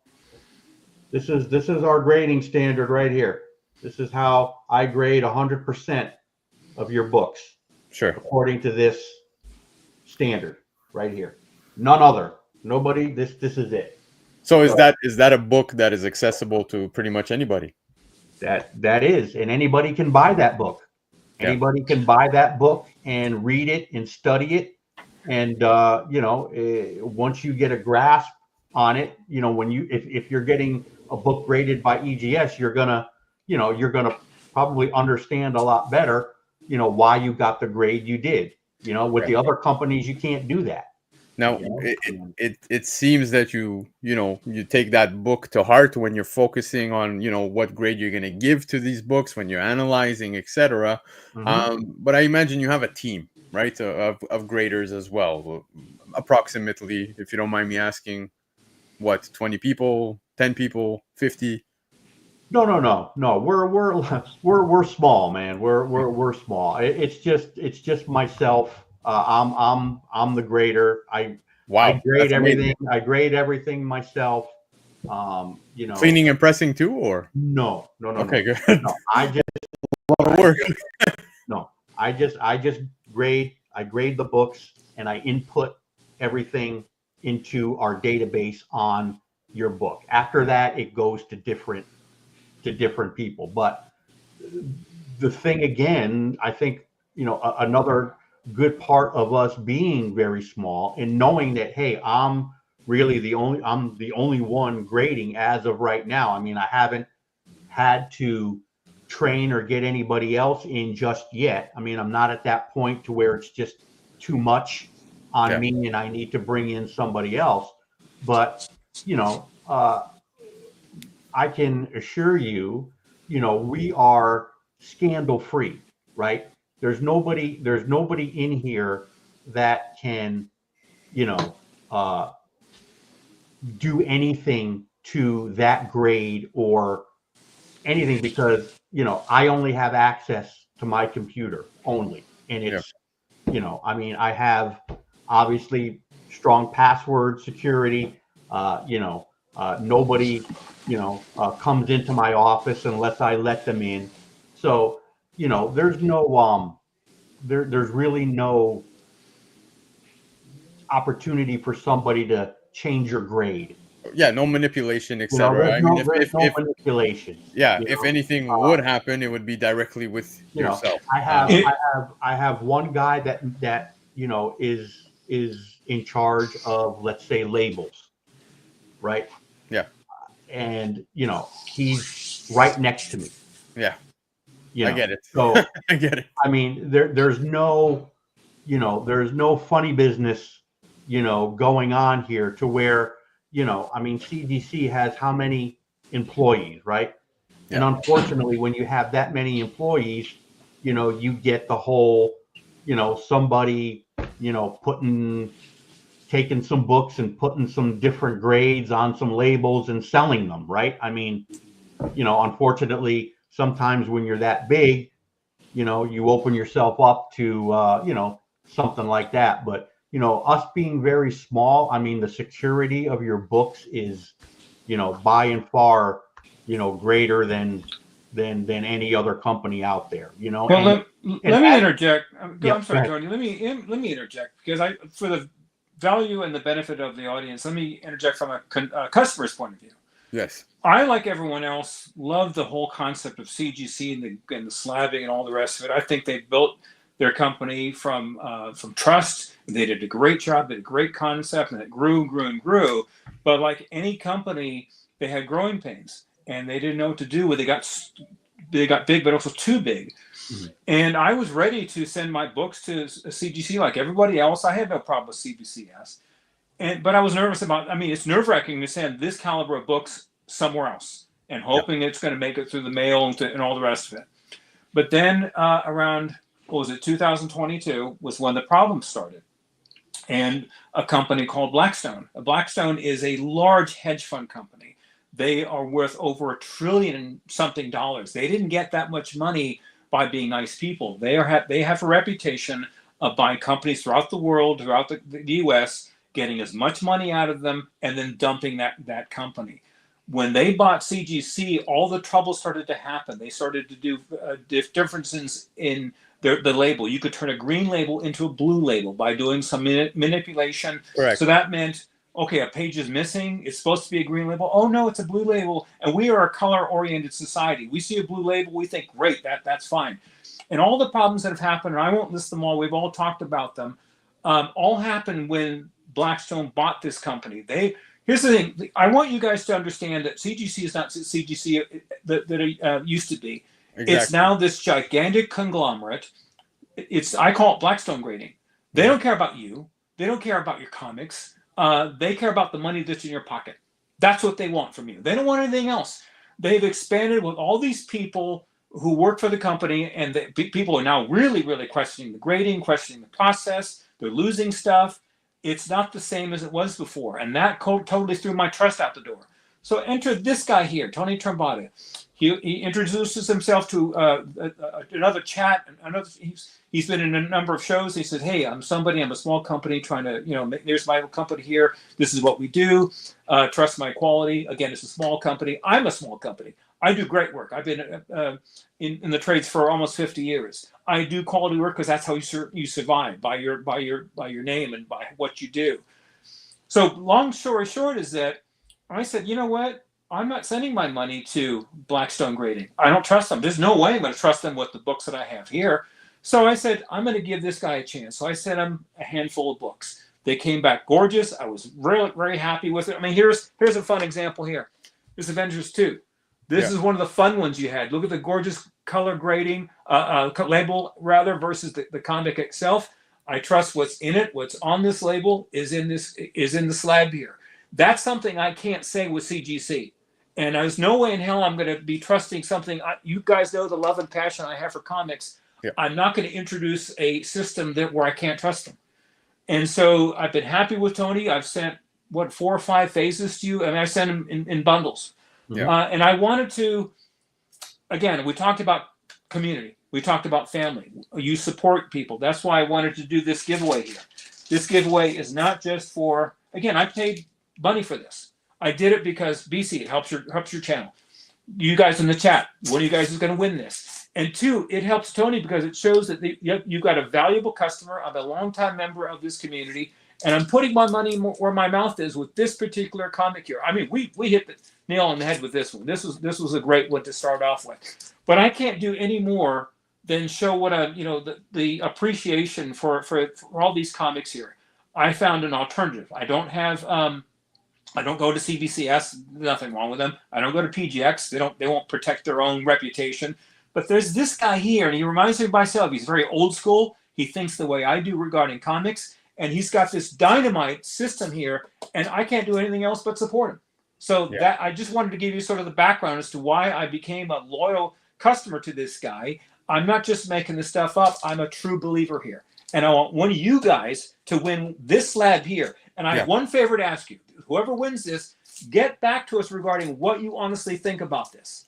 Yeah, I would love some feedback. I think that's very important because I've personally never held an EGS slab yet. Tony, hang tight, it's gonna happen. But a few things that you just brought up, guys. CGC, talking about some of the controversy that's come out, especially in 2024. It's been a rough year for them, but again, something different, playing devil's advocate here, as opposed to yourself, Tony, with EGS, who is really getting the ball rolling now. And like you said, you have submissions coming in and you're handling yourself pretty much like, the company I work for. Unfortunately, I've been working for the company I'm at. It's 7 years, but there's always going to be employees as companies grow that, they're not entirely kosher, if you know what I mean, right? So things will happen. We saw swap outs happening, things as such, misgradings, etc. And it's expected. People will make mistakes along the way. Certain mistakes, in my opinion, are not forgivable, such as swap outs, especially within our hobby. I think that is just absolutely nowhere to be tolerated. Absolutely no. It's just mortifying. But besides the point, you now, I would say quality control are handling directly. And I think that is something that would give people a lot of comfort in. But you were talking about the casings. Now, another thing that came out of CGC this year was the Banana Gate, being a big one this year. And somebody like myself actually refrained from sending in books. I had books signed. I went to Terrificon, had a great time there. Were you there at Terrificon, Tony? I was not. No. You should go next year. I hope to see you there. But I hope to get there. Yeah, we're definitely going to be getting out more. Again, it's the progression, right? Yeah. I mean, I only have so much money to do things with. So no, for sure, for but sure. We're definitely going to be out there more next year, and then hopefully, the year after we start just expanding and expanding. So go ahead to your point. Yeah, no, back to the casings. You said it takes a lot of money, a lot of effort as well. And you've been running with the original case, and there's been no problems ever since. So I think that already speaks volumes. The labels are very attractive and appealing to people. The fact you could even, customize your label and make it as you please is something that is really neat. Kudos to you for having the patience to do that, because I could imagine sometimes, you got your printer ready to do something and then you have multiple submissions coming in with different layouts. Kind of basically you have clients like Dan DeLatorre. Right. Yep. But the cases themselves, I believe from what I understood is that CGC went through a moment where, you know, the banana gate started happening, but there was also the tampering. People were able to crack open the slabs, swap out. So I think they tried to do something which resulted in the banana gate. But all this to say, so far it seems like your slabs are very trustworthy. Now, the grading process is very interesting because you receive the books. You said turnaround times can go as far as 3 months if you're doing the cleaning and pressing as well. Are you doing the cleaning or pressing, or you have somebody? No, I have somebody in house that does that. Yep. Great. Okay, so that's amazing. Now I want to highlight some of the questions that came in from the chat, if that's okay with you. So Yep, I know absolutely. I noticed this one: choice, premier, or ultimate. What is the difference? Now these are the tiers, right? Yep. Turnaround time. Period. That's the difference. So Choice is explain. a certain turnaround time. Premier is a certain turnaround time. Ultimate is a Okay. different turnaround time. So basically, each tier, different pricing. If you're paying for the ultimate, do you Correct. guys have subscriptions? Kind of like we're gonna stick with CGC right now. Example, if you're paying for a premium membership, etc. Yep. Nope. We do not have a membership. Nope. You don't have to be a member. Our pricing is very simplified. It's all across the board pricing. We don't charge for FMV. Doesn't matter how much your book is worth. We're not making a dime off you because your book is worth $2,000. So we're going to charge you 3% of the. We don't do that. It's just flat rate, no matter how much your book is worth. Yeah, I saw somebody in the chat asking where you guys are located. By the way, where would they submit to? Yeah. Yep. They would go online for the submissions. And you know, the submission form is right online. I don't know if you have the website there on where they can go, but it's EGS comicsgrading.com. That's our website. Everything is on there from pricing to the submission form. You know, once you fill out the submission form and send it, it comes into our server. And then you send in the books. When we get the books, then we send you the invoice. So once the invoice is paid, then the turnaround time starts. Okay, so you can submit your comics here. You have your pricing guide as well. So there you go. You can see raw grade only, $10 a book, 2 months on turnaround time is what I'm understanding. Yep. Okay, that's awesome. So expert certified choice. Now, something I want to ask is obviously, you know, CGC has in-house signings. You guys certify books that are already signed? Yes, we do. We have signature verification. Yes. We haven't had any in-house signings yet. You know, we haven't worked our way up to you know, to that level yet, but we do you know, we do verify authenticate signatures, so it doesn't matter if we're there witnessing or not. Here's a verified slab. Again, this is the caliber that I'm sending to Tony and how much trust I have. This is probably my most favorite and sentimental book I have, Fantastic Four #3 from 1962. And I had Stanley sign this back in '88, I think it was. So he has a system to verify the signature just like CBCS does. But again, this is the kind of caliber that I'm trusting with Tony here. I wouldn't dare send this to CGC. I mean, they just now started changing their format. They bought out JSA to verify their signatures. Before it used to be, oh, Stanley was written on the cover or something. A really stupid thing to do. It was very, very poorly thought back in those days. But again, what we're profiling here is that with the problems that you have, and think of how much money you've spent with your comics here. Do you really want to send it to a gigantic conglomerate right now? I want you guys to rethink the way you think CGC. They're not CGC anymore. I don't see them as that anymore. I see them as Blackstone Company, a giant hedge fund. All these problems didn't start until 2022. And it's not going to get any better with the way they're handling things or mishandling things. They've changed the entire format. So I've got this one. If you have a problem with CGC, and I do, this guy's taking on the company by himself. And I have to admire that. But more than that, he's doing a great, great product here. I'm extremely happy with it. I'm hoping he can grow. So all I'm at suggesting to all of you people, and I wouldn't do this if, and again, I think of all the crap I've had to put up with by putting up with EGS. I've got so many comments from friends saying, "Oh, you're a shill," or give it up with EGS. I said, I'm not interested. I'm not. I've told everyone why I have a problem with the big guys.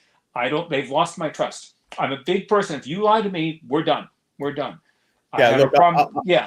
I'll be honest. I've refrained from sending books in 2024 to CGC. In fact, I'm sending my first book in, just because it's something I want for the collection. It's a signed book, but I've really refrained. Now, reason being is because of the stuff that's come out. Do I hate CGC? No, I don't. I don't either. But I am very, very interested in such competition like yourself, because that's what you are at the end of the day, right? That you're competing with such companies, and my books are very valuable to me. They're very important to me, and I want to make sure that if they're going to be graded, one, they're going to be handled correctly. I understand things can happen along the way, right, within the grading process. Maybe I submit a book to get pressed and cleaned, and something happens while it's being pressed, right, Tony? We can't control certain things. These accidents happen. But one question I have for you as well, it's something that's very important to me, is are there grading notes on these books? Yeah. And does it matter, even if it's a 9.8, are you adding notes? Yeah. So I don't know if Dan has. Yeah, I'm digging it up right now, Tony. Okay. So basically what every book comes with a certificate of authenticity. On that certificate, there's the number, which will match the number on the back of the label. There's the title, the grade, and the grader's notes for the book on that certificate. Wow. Okay. So they're from a 0.5 all the way up to a 9.9. You're getting grader's notes. Yeah. That's amazing. As you can see, Dan, this is for the Incredible Hulk 122. This is the giveaway. And it comes with the certificate as well, with the date that it was graded. 7.5 notes right there. So a corner scuff, top and bottom left corner, front spine stress lines, front and back cover. So I like this because the certificate itself is a neat feature to have, because other websites, majority of them are offering notes only online, which I could understand why, because printing each of these individually, especially when you get to a high volume of submissions per month, can be a little time consuming. But I really appreciate that you do that. Now, another thing, somebody in the chat was asking about examples of some of the labels themselves, and as you can see here, guys, we can scroll through many of them. There's many amazing color combinations. As you can see, this Doctor Strange right here, I love this. The colors match exactly what the cover is. I'm sure infamous Jeb, who's here in the chat right now, is probably freaking out over this cover. It's a beautiful cover, but you see the blue and yellow, it matches the book itself here of Inferno issue number 3. This is clearly a Nakayama cover, gorgeous cover, and the label really makes it pop too. And I like the fact that you offer that. You see some designs here as well, like you can see the spider web, which is pretty cool. Some people might be into that, but there's so many different options that are available that really I find add to this slab, add to the book, the display. It just looks amazing. On that aspect. Now, I'm not saying this because, like I said, you're on the show. I'm speaking from a collector's perspective. If I didn't like it, I would tell you. By no means, like Dan said, there's no shilling here. There's none of that. I do appreciate competition. I do appreciate alternatives, because unfortunately, yes, I will say that it's been a rough year for certain companies. What the future holds, we'll see. I don't think CGC is going anywhere. That's the reality. But I want to talk about slabbing in general, because we spoke about COVID, and I don't want to take up too much of your time, Tony. It's fine. Like I said, I'm here to, I'll answer any questions that anybody has. But COVID, you saw an influx, right? And you handled as a lone wolf. You know what I mean? You were doing your thing, flying solo and handling that, which kudos to you. But now I've noticed something when it comes to slabs in general is post COVID 2024. I live in Canada. I went to Terrificon out in Connecticut. I see a lot of. I really have a pulse on the hobby when it comes to even sellers, the aftermarket, etc. Yep. And I communicate a lot with a lot of sellers. And something I've heard a lot is people are having a hard time selling slabs in general these days. It seems that raw books seem to be more favored. Have you experienced or noticed a decline in submissions? And what do you think the current status is in regards to that? Is it because people have lost faith? Is it because people would just rather flock to raw copies? What are your thoughts in general? Yeah, I mean, I haven't really seen that much as far as like submissions because I think like my company's a little different, Yeah, right? So I think obviously I don't want to say I have like a niche crowd. yeah, I don't think I just think that um, the people who are submitting to my company aren't dealers or resellers, people who are doing that sort of thing, you know, yeah. because, unfortunately, the uphill battle for a company like mine is that there's so much gatekeeping that goes on in this Yes, hobby for sure. that it's hard for somebody to break through on the resale side of things. Now, for just collectors who are either going raw or if they want their books graded, they're not all about the resale value, right? They're more about, hey, I want somebody that I can trust and do a good job. And if I want my book to look a certain way, I can do it. Uh, I mean, so I think we appeal maybe to a little bit of a different crowd, and it's not by my doing. No, It's just a harsh reality yeah. that dealers won't put EGS books out there for sale. I I mean, will say, or Tony, sorry to cut you. yeah, I'm on eBay now. I just wrote EGS 9.8, and there's several books that are available. So it's very neat to see that in the aftermarket. You guys are very very out there. If you just write EGS yep, 9.8, like I said, you'll find plenty books that are available right now. But besides the point, um, you know, you were talking about niche markets, etc. Of course, you're a company that's growing right now, mhm, right? Within the playing sure, field, and it's a pretty heavy playing field when sure, you factor some of the companies that exist. yep, Clearly, the more word goes around, people might want to consider, because myself, I always say the book inside is most important to me. Yes, okay, the grade, I get it. You know what I mean? People care more for the grade, especially on a modern book. They want the 9.8, they don't want the 9.6. But myself, the book being, properly handled, treated, and honestly graded means a lot to me. So just to wrap it up with a few more questions, sure. I, I'm just curious. Like we said, the process, you really go based on that guide. How much time do you think you spend on average with a book? Um, you know, I'm sure I'll it I'll might take some time. I'll say this. I will say this. Um, Obviously, grading a modern book is a little quicker Yeah, than doing a Bronze Age, Silver Age, Golden Age, because I mean, let's just face it. I mean, moderns don't have nearly as many defects as usually the Silver Age, Golden Age, Bronze Age.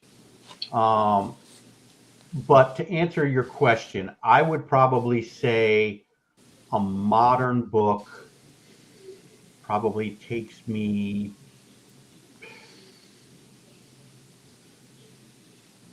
3 to 4 minutes. Okay. Now, a Silver Age book can take, 7 minutes, 8 minutes, depending on the pages. You're talking about, you have to be very careful too. So Absolutely. you have to take your time. Now, again, I was very, look, I'm not trying to be the guy that's going to try to put shade on any company. I mean, everybody has their ways of doing things. Yeah. But what really got me, and I don't know if anybody here has seen it or if you've seen it, but when the vice president of CGC comes out and makes a video showing how he grades the difference between 9.8s, 9.9s, and 10s. And he had all those stacks of books. Yes, I remember that. Okay. Not once did he open one of them. Yeah. He graded the front cover, the back cover, and that's it. Fair now point. I can do that in 40 seconds. Okay. Let me go 40 seconds. Let me add my commentary on this, if I may. Of course. Remember when in 2022, when CGC started changing the way they did things, it was Comic Kingpins, it was Swagahoss, it was Journos, all the big hitters came on with emergency breaking stories like, hey, they're doing something, what we don't understand why they're doing it. That came after the purchase from Blackstone. They put in $500 million into CGC, a staggering amount of money. Yes. A company of that caliber put that much money in because they expect a return. They expect a very hefty return. So all these changes should be expected, and all the flaws that came in with their changes should also be expected. That's what lost the lack of trust. That told me everything I needed to know. They're not there like they used to be, like Tony is right now, saying, hey, we care about your service, we care about your comic, we care about the money that's in your pocket. That's what and it all comes down to numbers right now. And as, again, I'm going to pull my age here. As a senior member of the community, I'm here to help warn you guys, hey, this is who you're dealing with. It's not the CGC you used to know and love. It's now this big conglomerate that wants a lot of money. They've hired a bunch of people, and do you trust that they have all the wherewithal to grade your comic? I don't. That's why I went to this guy. Now, if he wasn't here, I might have kept my comics raw, maybe would have flirted with CBCS or something, but no, I found a nice alternative, very solid alternative that I'm sold on. And again, just for the record, because people have accused me of being a shill for EGS, I never get paid a dime. He's a friend. I like what he's doing. I'm here to support him. That's why I'm on your show. You're a friend. I'm here to support you with the giveaway, and that's all I'm here for. So I wanted that on the record because people have accused me of all kinds of things. No, I'm just, again, trying to help the community here. Dan, if you only knew the things I've been accused of starting YouTube, but but look, just to finish my point on all that, it's not that I'm trying to say they don't know what they're doing. Okay, they know what they're doing, and they're doing, and when they do things like that, are just showing you the disservice to you that he's not even opening up a book. Why? Just because they came from the printing press? Does that mean there's no double covers? Does that mean there's no ink smudges in the pages inside? I mean, of course, that's a disservice to you when you're looking at the front, you're looking at the back, the corners, and that's it. Move it on. It's a 9.8, it's a 9.4, just by doing that.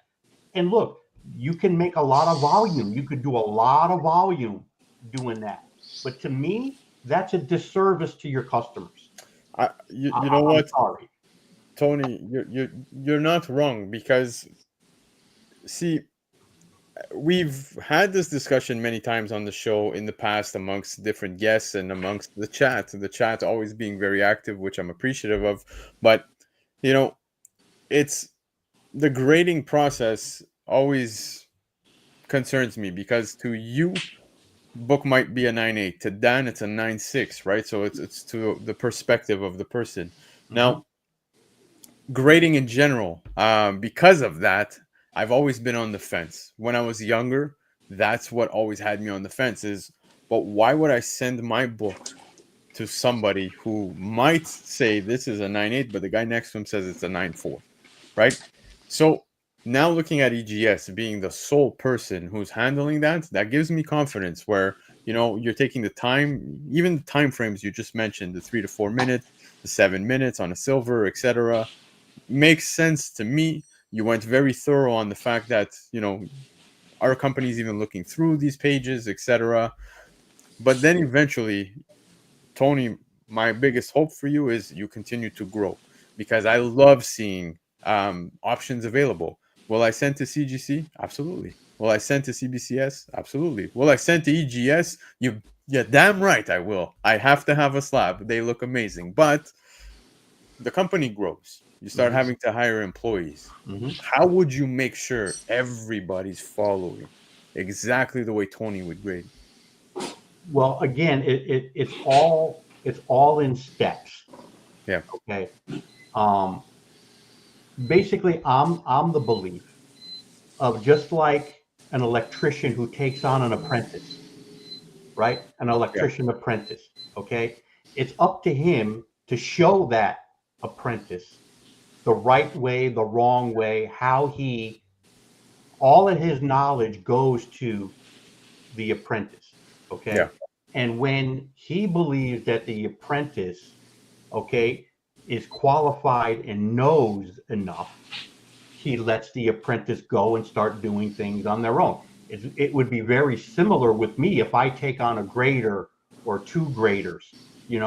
I would pass everything that I do and I know and how I do things on to them. Okay. And that's going to take time. Of course. I'm not just going to say, okay, look, this is that. Okay, now go grade and Yeah.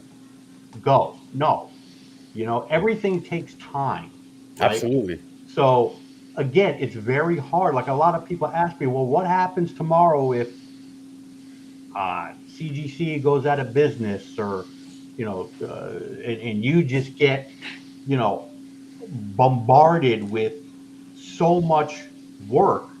You only have so many employees. What are you going to do? Yeah.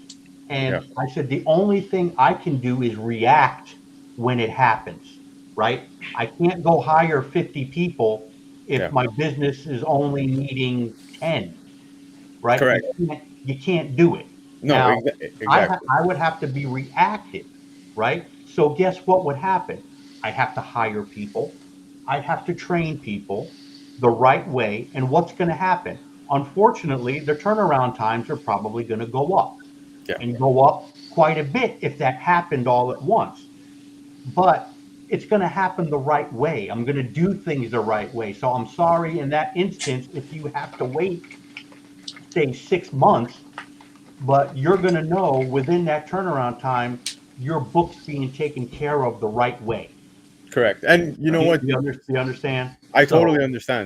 You said something that is very key to me. The fact that you would, you know, again, I don't want to talk poorly about CGC. That's not my goal at all. And no, I know for a fact it's not yours either. nope. But when you factor, I was seeing YouTube influencers.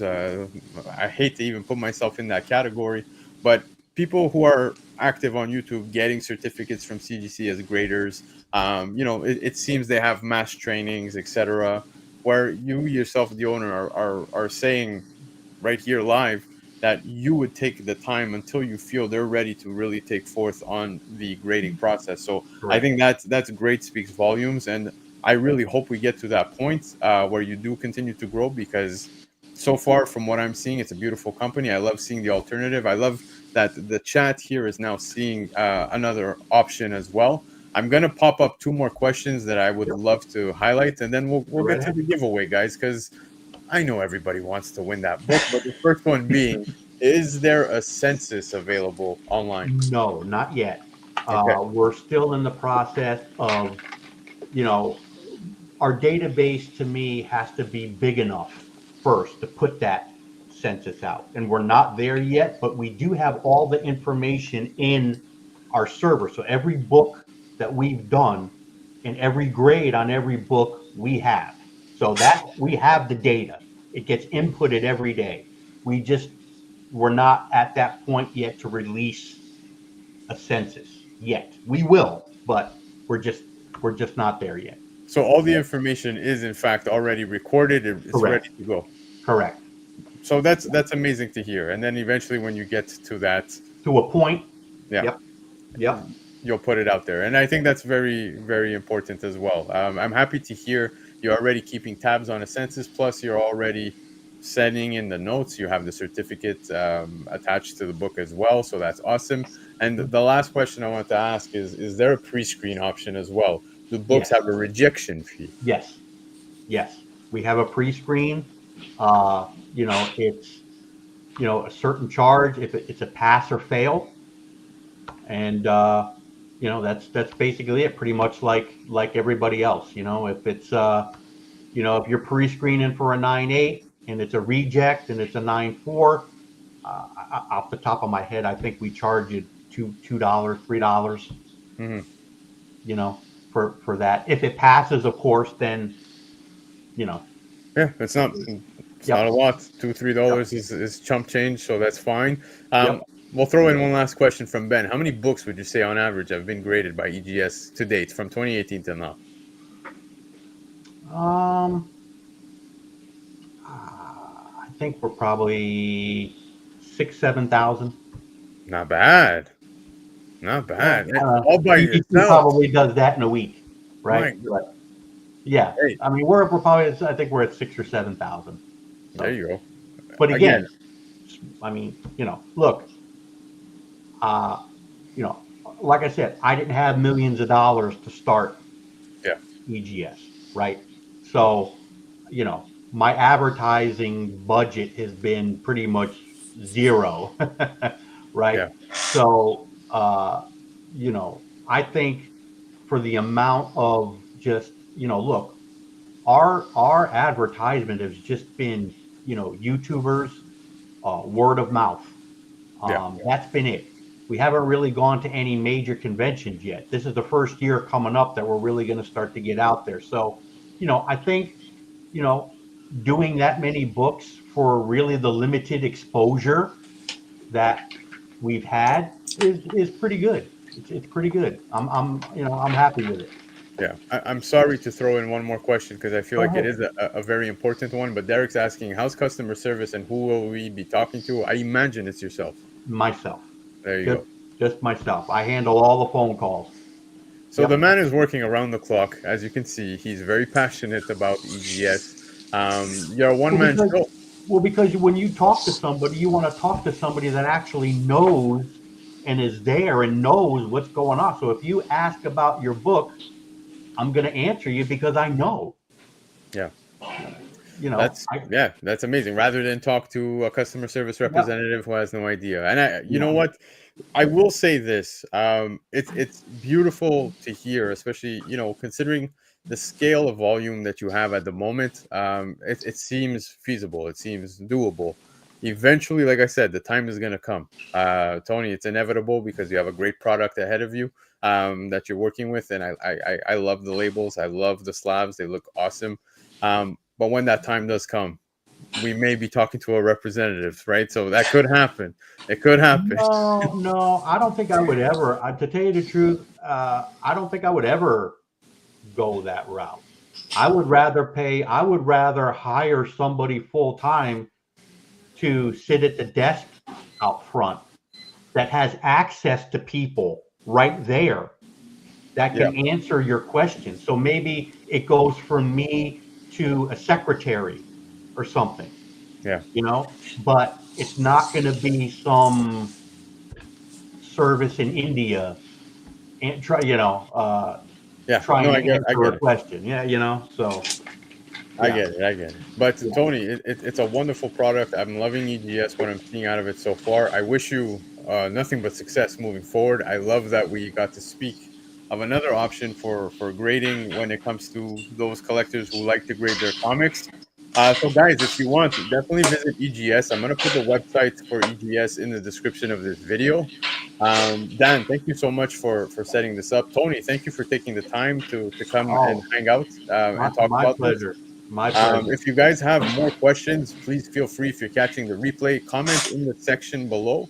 I'll forward the questions to Tony. I would love for him to come and answer these things. I think transparency is something that is really missing within the hobby, especially when it comes to grading.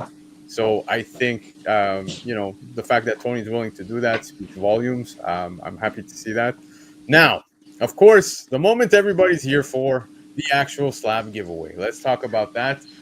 We did have hot topics to talk about tonight, meaning Yeah. we did have news portions. I'll show you guys very quickly.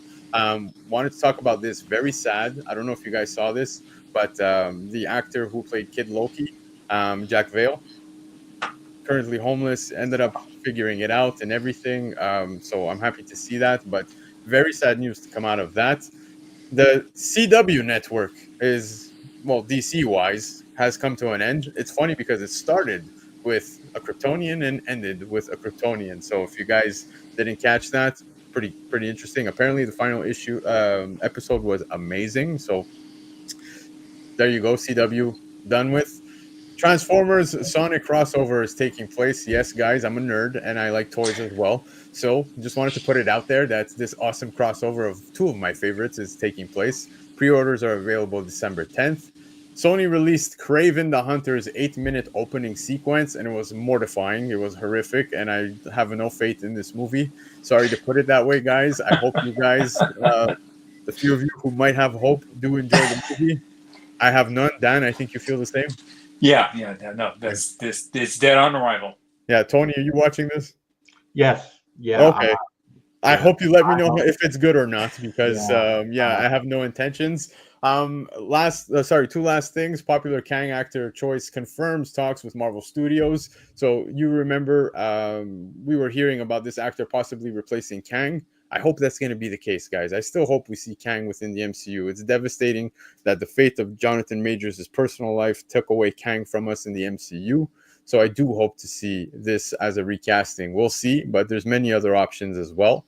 If you guys are catching the replay, comment below. Let me know what you guys think. Live chat. I'm sorry to speed this up, but I know you guys want to win the books.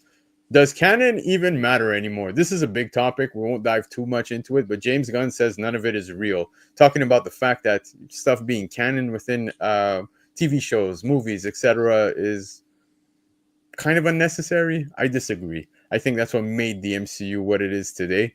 But let me know what you guys think in the comment section, of course. All right, let's get into the big giveaway. I told you guys hot topics would be more things related to the hobby. How can we have those hard discussions? So, Tony, thank you again for talking all of the slab stuff with us tonight about EGS, about everything in general when it comes to slabbing, but really everyone's here for Dan, not really for us, right? I think everybody wants to win Dan's book. So, Dan, show us the book one last time before we give it away. Chat, get yourselves ready because Incredible Hulk, issue 122, with the wonderful, the ever so beautiful EGS label. I like the black and blue combination there, Dan. This is my Tony has a different label for a standard label.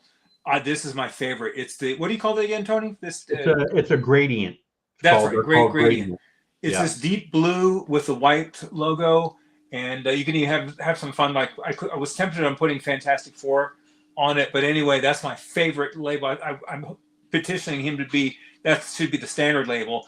But Tony did such a great job on this here. This is going to be yours. So everyone, please, the only thing I ask is once you get it, let us know what you think and give us an honest review. You'll find this is a solid slab, certainly comparable to CGC. I think it's better, to my personal opinion, because this feels solid. I mean, it doesn't move. You don't hear that crackling once you try to move it. It's a solid label.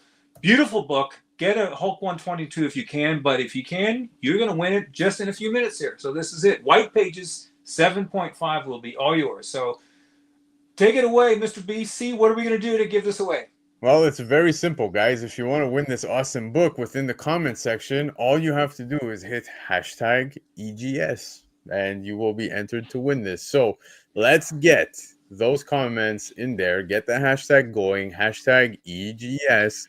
I'll actually put it up as a banner so I don't actually accidentally enter myself into the contest. So I won't put it within the comment section, but here you go, guys. Hashtag EGS to win this awesome slab, which, by the way, again, thank you, Dan Torre. I know you said you were donating it to the channel because, you know, you want to support and you really appreciate this channel. I think it goes back to you, how we appreciate you for even doing this.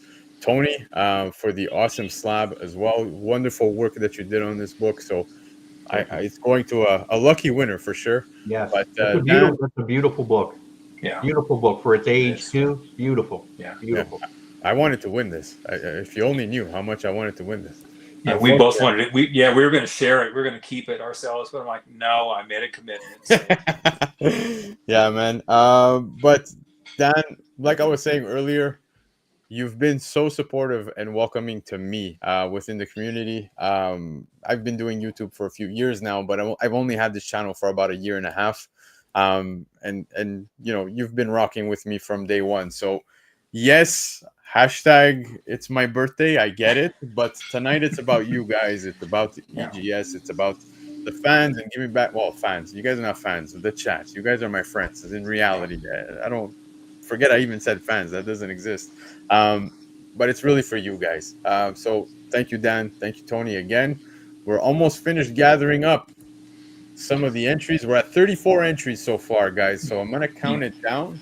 We got 50 in the chat. So let's get up to 50 so everybody gets involved in this. And yes, even you, Jeb, you're qualified. You get to play. And be safe. Let's give congratulations to you. One, happy birthday to you, my friend. When I watch your show, now I'm on a number of shows. I'm on a show prior to you. I'm on the Comic Book Canon show. And that usually ends till about 6:30, which is why I chime in about 6:30 my time. But both shows, and especially yours, is required viewing. You have great content. I love the people in the chat here. Love the show. So it really tops off a nice weekend to listen to your show. Congratulations to you for having such a great show. And this is, again, I couldn't do any more than just try to help the community with this. So it's congratulations to you, my friend. Thank you. I appreciate it. And of course, go check out Comic Book Canon as well. Dan, thank you for openly saying that you're double dipping on me. I'm just kidding. But yeah, man. So, all right. I think we've got pretty much everybody. So I'm going to share the screen. Thank you guys all for the birthday wishes. But best of luck, guys, because... good luck, guys. Oh, I'm so jealous. Here we go. Oh, I'm going to have a tough time saying goodbye to this, but... No choice, sir. Here it is. Yeah, here we go. Here we go. 34 entries, guys. I'm going to count it down. I have only one drumstick, so I can't give you a drum roll. I actually caught this from Buck Cherry. I don't know if you guys know that, but... no kidding. That's cool. Yeah. There was a time where I was capable of standing at the front of the crowd, but here you go, guys. The draw is going. We got a little... I can't do it one. But it's going to Hyper Combo Comics. Oh, this is a disaster fantastic. of a show. Disaster. Absolute disaster. Oh, well deserved. Hyper, congratulations, my man. You're going to love this. You're going to love this. And no better person, no offense to anybody else here. Hyper is well studied in comics and in slabs. So Hyper, give us your professional review on this. Don't hold back. And is that tears? Are you crying, PC? I'm so mad. I'm so mad. The worst part is that it's being shipped right next to me. Well, you get to visit it. That's great. I you will. Get to see it. You'll get to hold it. That's great. I will definitely visit it and give you my honest opinion. So congratulations, Hyper. Hyper, good job. This is yours. On the win. And again, guys, thank you so much. Thank you to the chat for tuning in tonight. Thank you to Dan for this giveaway, and for Tony for the honest talk that I feel like not too many people are willing to have. So I was really appreciative of your transparency, and really giving us the insight of EGS and what you stand for and your process, etc. It was really nice. It was my pleasure. Thanks for having me on so I can share. Let me end with wishing everybody happy holidays. If you have any questions at all about anything, we're very easy to get a hold of. You could call us at the shop. You can DM me on Facebook, Instagram. We get back to you. email, we get back to you. So, I just want to, say that, again, happy birthday, BC. And I have something I have to say to Dan. I just want you to notice what hat he has on, Dan. I noticed that. I wasn't going to say. I was hoping you wouldn't say anything either, but okay. No one's perfect. No one's perfect. Oh yeah. So, okay. That's all. That's where we're going to go. Okay. Tony, you're a Yankees fan, right? I am, sir. That's all that matters. So if you want, Dan, I got another one here ready for you if you need. That's right, Dan. Oh, wow. Hey, if we can convert you to EGS, we can convert you to being a Yankees fan, maybe. Who knows? Well, no good deed goes unpunished. That's what I have to say. Yep. All right, guys. Well, if you're catching the replay, comment below. Let us know what you guys thought about the show, what you thought about the market report, the FOC picks of the week by Lefteros, and of course, what Tony's discussion meant to you, what you thought of it. And of course, just comment something nice about Dan De La Torre, because he's an awesome, awesome gentleman. Thank you so much for coming to hang out tonight, the both of you. Chat, catch me live this Thursday over on Covrprice as we go through the Covrprice Shakers of the week. And then I will be back here on this channel, my channel, with a new guest. So have yourselves a great week, and I will see you on the other side. Adios!